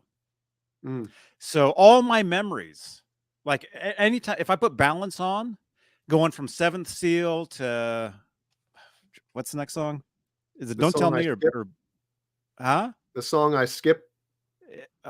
Can't Stop Loving You. Yeah. Big Fat Money. All these tunes. Every time, if I was to put Balance on, right now, and listen to it straight all the way forward, I have visions of Mario. Sugar plums dancing in your head. I have visions of Super Mario running and jumping, and these certain Super Nintendo video games, because I would listen to that record over and over and over while I was playing these games. So let me just say for you guys, because I keep talking about Twitch and Grand Theft Auto. For me, gaming goes back, a lot of years, and so I'm excited about doing it, because now I can actually stream it and entertain you guys with it. So it's not like I'm just jumping on a bandwagon like, hey, video games. I've been a gamer for ever since then, but Balance is really engraved into my head with Super Mario. Yeah. Who said where is it? Before we go, the hell was it? Crap. I don't know where the comment went. Somebody said they prefer his tone on Fair Warning. No, dude, I mean, you can't argue with that either. Like, I'm just saying, as far as if you want to put it in the category with like modern production, that's all I'm saying, is the Balance just has that sheen, that polish on it. And I get a lot, the majority of the Roth stuff, especially Fair Warning, like it has that raw energy that you can't really get with that polish sheen. Now I sound like a weirdo, but it's a different thing. Anything with the less reverb, I think. The more reverb that's on something, Well, it depends. See, to me, when I hear something, when I hear like a lot of reverb, it just makes me think, oh, 80s, or we're not actually not even that, or 60s. It depends. It really depends on the album, on the artist.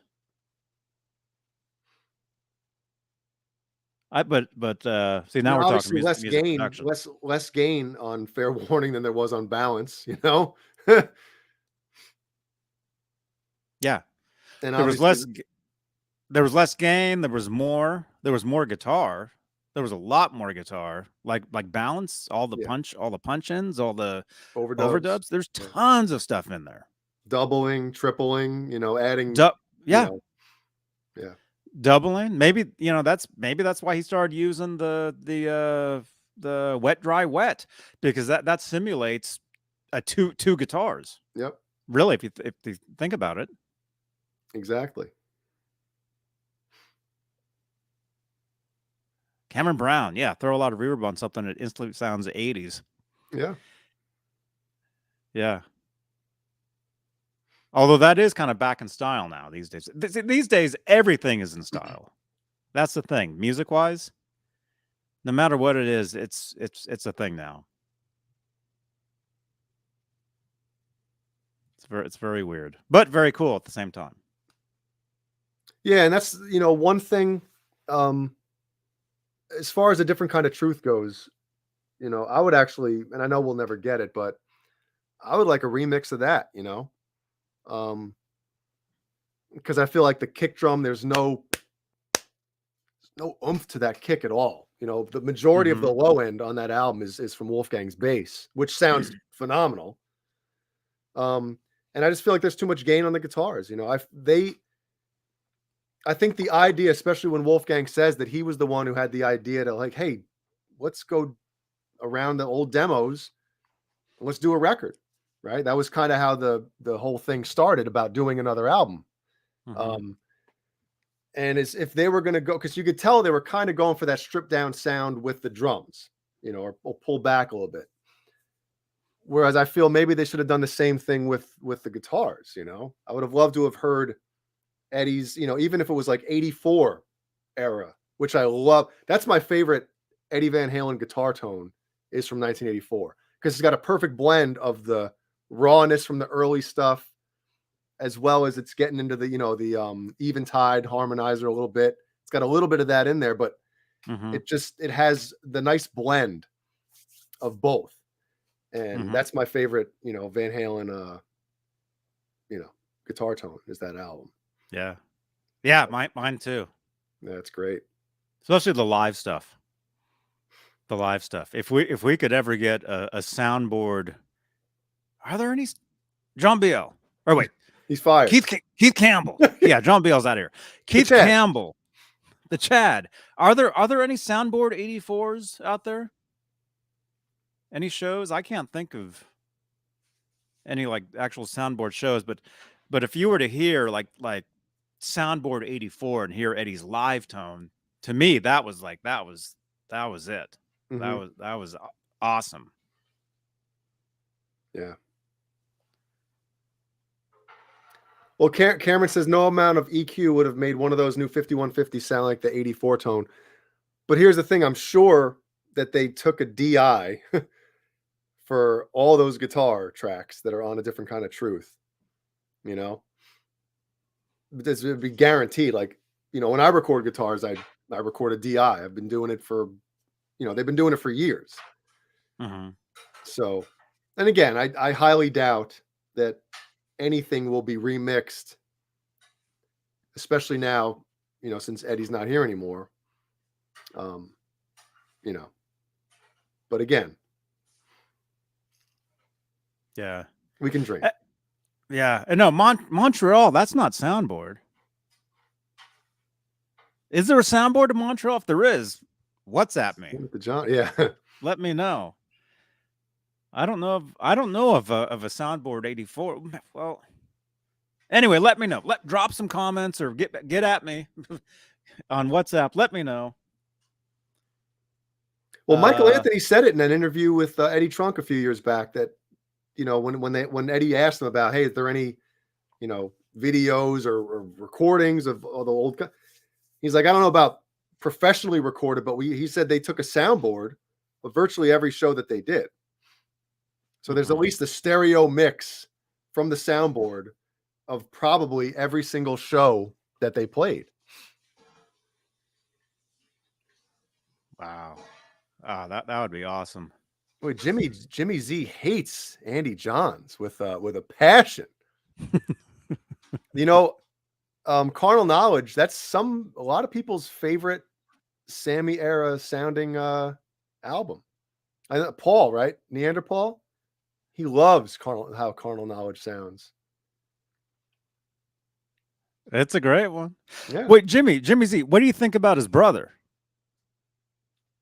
His brother did he was on that Beatles what do you call it? Get Back. Which I still haven't watched the third one. I still need to watch that before my subscription runs out. Have you watched that Boba Fett show? Oh, no, I was gonna watch it 'cause I enjoyed the what the hell? Mandalorian? The Mandalorian. I enjoyed that. I didn't watch any of that. I did watch the first 2 episodes of Book of Boba Fett. Mm-hmm. I won't spoil anything. No, don't, because I'm gonna watch it. No. I watched those, and I'll watch more of them. See, that's what we need to start a Star Wars show too. Oh, you're on your own with that. I know a little. I know a little about. I mean, I'm a fan of the Star Wars stuff, even though the later, you know, the episodes 1, 2, and 3, I thought were garbage. Yeah. Do that one scene in episode 3 where they're having a lightsaber fight on the moving lava. Yeah. Oh my God. I remember watching it in the theater going, who put this? Like, this just, it was terrible. Yeah. But I love watching the behind the scenes on like episode 4 when they're doing, you know, what they have all that stuff, like the models built on like ping pong tables. Yeah. Oh, you know, yeah. and they had the cameras coming down, going through, like simulating the TIE fighters or whatever. I mean, that stuff was what they had to do back then. Uh-oh. What happened? I think that guy's calling back. They did all that stuff here, man. Well, not Santa Cruz, but Marin County. All that stuff was done. Chicken coop. All that stuff was done. Uh-oh. I don't know who. Well, let's take this real quick. Hey, hello. Hey, Johnny, it's Kurt again. Hey, Kurt. Hey, ask Jay or hey Jay, if I was to order a Gizmochi album, name the album. What happened? If he was to order one of your records, which one should he get? Oh, Omega Collide, hands down. Omega Collide, the latest one. Say it one more time. Omega Collide. Done. Is he lead guitar on that? Yes. Done.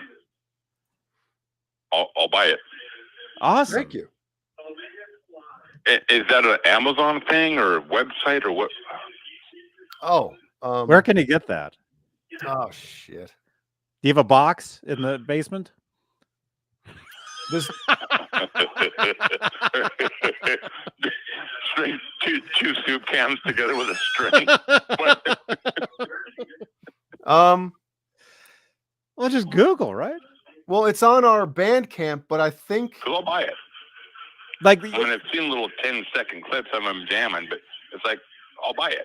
Like a physical. You want the physical copy? You mean? I want the physical CD. I'm not I'm not a whatever dude. MP3. I'm a CD dude. CD. He wants whatever the hell. He wants a I'm CD. a CD dude. Yeah. So how can he get those? How are those available? if he goes to our Bandcamp, but I think my bass player was sick of sending them out, so he put them all as sold out. So I have to go on. Oh, I can. Okay, he held up it's a delay thing here, but he's holding up the CD so I can see the cover of it. How do you spell Gizmochi? I'll find it. Here we go. Gizmochi. I think I've seen it. Is it Giz? Yeah. I got it. Shopping. Oh, Keith Campbell. I gotta send. Oh crap! I forgot, dude. Keith, I'm sorry. Okay, great. He's holding it up, and I can see it.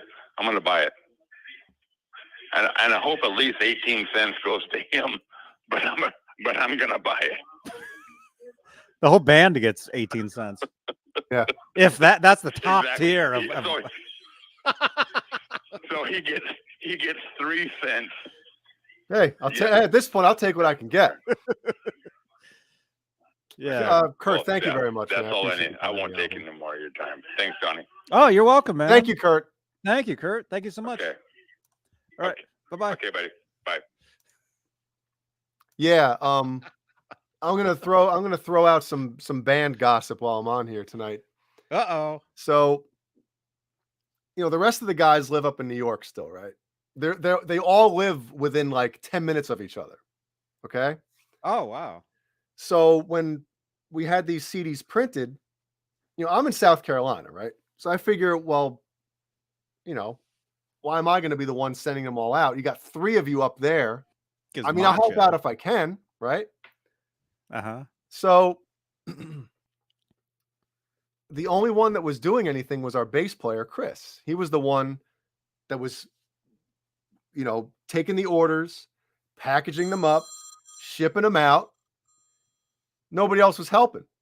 So he got fed up and he's like, you know what? F these guys. He went on our Bandcamp page and put them as sold out. So now if you go there to order, you can't order them. So I got to have a little chat. Why? That's crazy, right? Other Kurt? Is this the Jay Hannon fan club hotline? It is. Only Kurts are allowed to call. This is the real Kurt calling. Kurt's got beef. Tell Jay he might need to get a restraining order. That's all I got to say. Oh my gosh. For who, you? All right. I'll let you guys go. Have a good night. All right. Bye-bye. All right. Later. He called to say that? Yeah. He could have come on to say that. I sent him the link.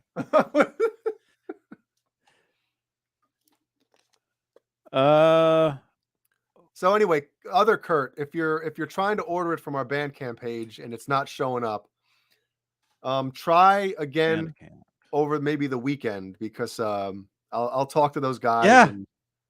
It also sold out. Yeah. You actually didn't sell them out though? No, there's still we still have like a shitload left.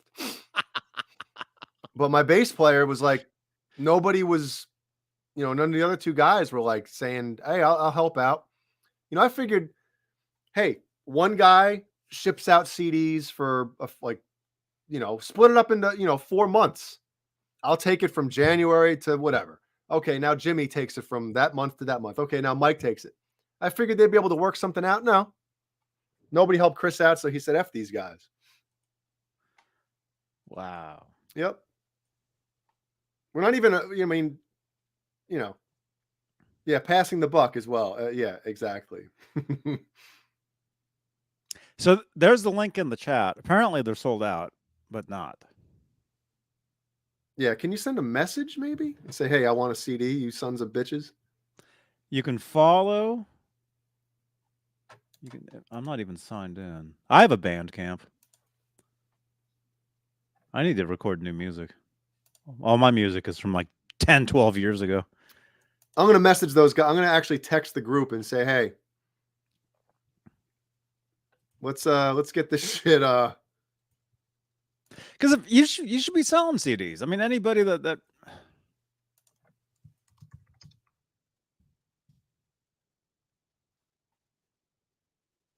Welcome, Johnny Beane. This is your dashboard. I haven't been here forever.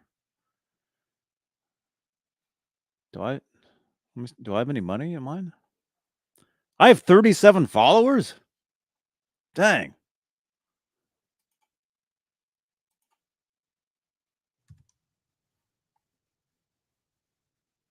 I haven't looked into my Bandcamp in years. Years and years and years. Let's see. What did Mark Graves say? Jeannie said, how hard is it to send out one CD a week? I know.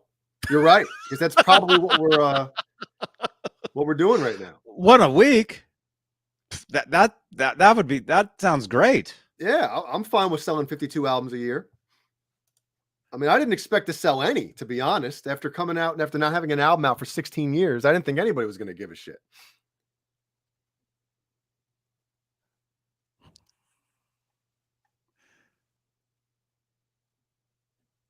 Oh, Kurt, no problem, man. It's all good. It is all good. Put your ear to the speaker, everybody, if you have headphones on. Listen, I'll spin it. I'll spin it around. Can you hear it? Track 1's fire, huh? There you go. Oh, wow. Yeah. Well, that sounds like shit over the internet. If anything, thank you for mentioning Bandcamp, because now I can update mine and actually get that going again. You know what you should do? You should sell your intro music songs. Yeah, just for the hell of it. The thing is, though, I've thought about that. The thing is, well, I could. Yeah, why not?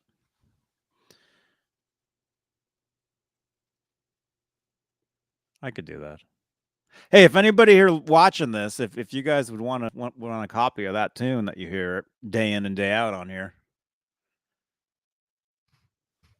I'm gonna keep this open. I'll update my my Bandcamp. That's a good idea. Hey, can I tell you something that pissed me off? Speaking of speaking of people selling music, so you know that I did that the Metal Wednesday intro, right? Mm-hmm. I recorded that for a movie soundtrack. Okay. Now, should I even say? Yeah, screw it. I'm going to say what I'm going to say. Say whatever you want. So that's on, and I've showed the album. I got the the album from the movie that I did it for. I got the credit on the album or whatever, and it's in the movie. It's as soon as the movie ends, it goes to the main credits, and that song kicks in, right? It's only like, what, 45 seconds or something. Anyway,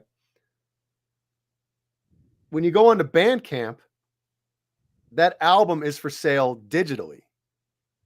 You can buy that song, but I don't get any of the money for it. And I'm kind of pissed about that. Mm-hmm. Like nobody paid me for the rights to that. That's my song. You know what I mean? So I was actually going to find out about that and be like, yo, you're selling a song that I own, Mm-hmm.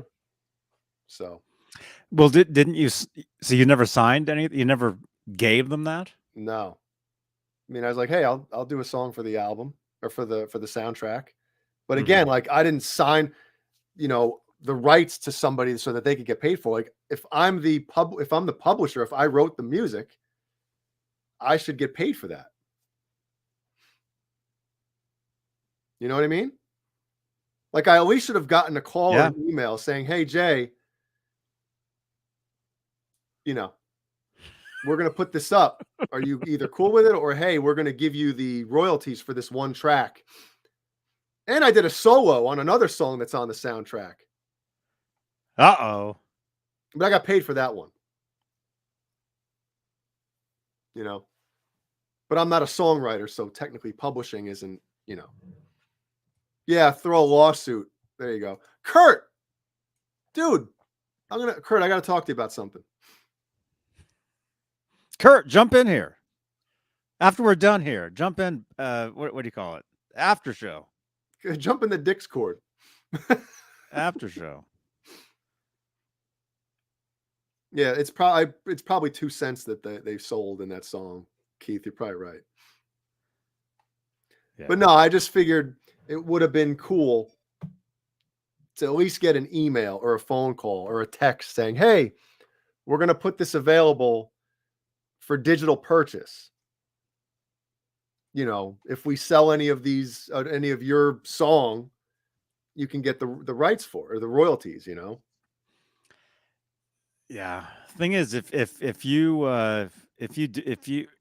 unless you sign something, I ain't signed shit. then you don't sign anything. They pretty much they'll do whatever they want with it. Yeah, well, I wrote it, so you know. Yeah. I mean, I know what you're saying. I mean, Yeah, 'cause I just thought it was kind of a, I don't want to say a scummy thing to do. Like I wouldn't do something like that. You know, if somebody wrote a song for something I was doing Mhm. and they didn't get paid for it or I didn't sign it, you know what I mean? Especially like, yeah, if I allowed you to do that, I'm still the publisher of that song. I still wrote that song, so I still get publishing. You know what I mean? That's what I'm saying. Mhm. Yeah. I didn't give it away. I know Bruce points at trying to say that. I didn't give it away. Like it doesn't matter. I didn't give my royalty rights to somebody else. I did somebody a favor, you know? And again, if they want to get like the royalties for publishing are mine. That's all I'm saying. But it's a movie nobody's heard of. I mean, I get it. All I'm saying is that I think it was a crappy thing. They should have at least said, "Hey Jay, here's what we're doing. Are you cool with it?" And I said, "All right, well, if you're going to sell that song, let's split it or something, you know?" Are you the only one, or are there other songs on there from other people? Oh yeah, there's songs from other people on there. I don't know any of the other people. Mm-hmm. You know, I don't technically need a copyright. I mean, if you think about it, right? I remember back in the day when I went to like music class, they would say you don't technically need to have your music copywritten or copyrighted. Like I have the Pro Tools files for the song that show when I recorded it. You know, all those dates are like embedded in the files. You know what I mean? Mm-hmm. So Yeah. but whatever. Yeah, I don't want to, this isn't like sour grapes or anything. If it was that big of a deal, I would have contacted him already. I've known this for months and months and months. So that's you all. Still could. You can still contact him. There's proof that I wrote it, Sean. It says Jay Hannon as the in the artist thing for the song. I mean, but whatever. Is it a good movie though? I didn't hear you. Is the movie good? Well, now that I'm pissed, no. Was it in the theater? Wait, was John Makuta in it?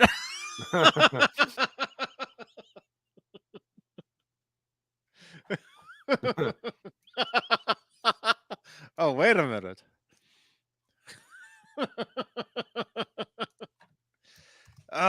Man, the zoom, you can totally see my face turning red.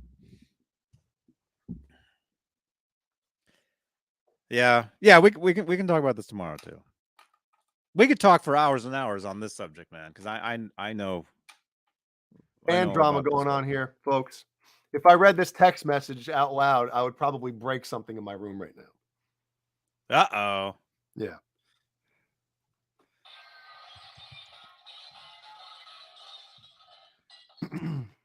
All right. Kurt, jump into the backstage. Backstage. I gotta take a quick break myself. All right, so we're gonna split. Thank you so much, everybody, for watching these shows. If you like Van Halen, this is the place you want to be. It's Johnny Beane TV. Where else do you want to go? There's nowhere else. Join us tomorrow, Friday Night Live, with your host, John BL. The one and only. There he is. There he is right there. Tomorrow night. I don't know what time that show is. 11 p.m. Right? Yeah, 11 p.m. Eastern. 11 Eastern, 8 Pacific. Yeah, we'll probably talk more about this. Why not?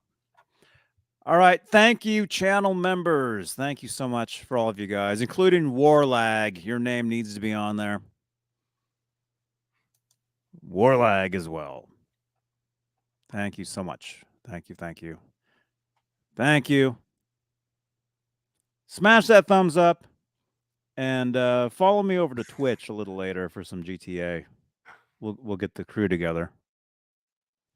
We'll have a great time.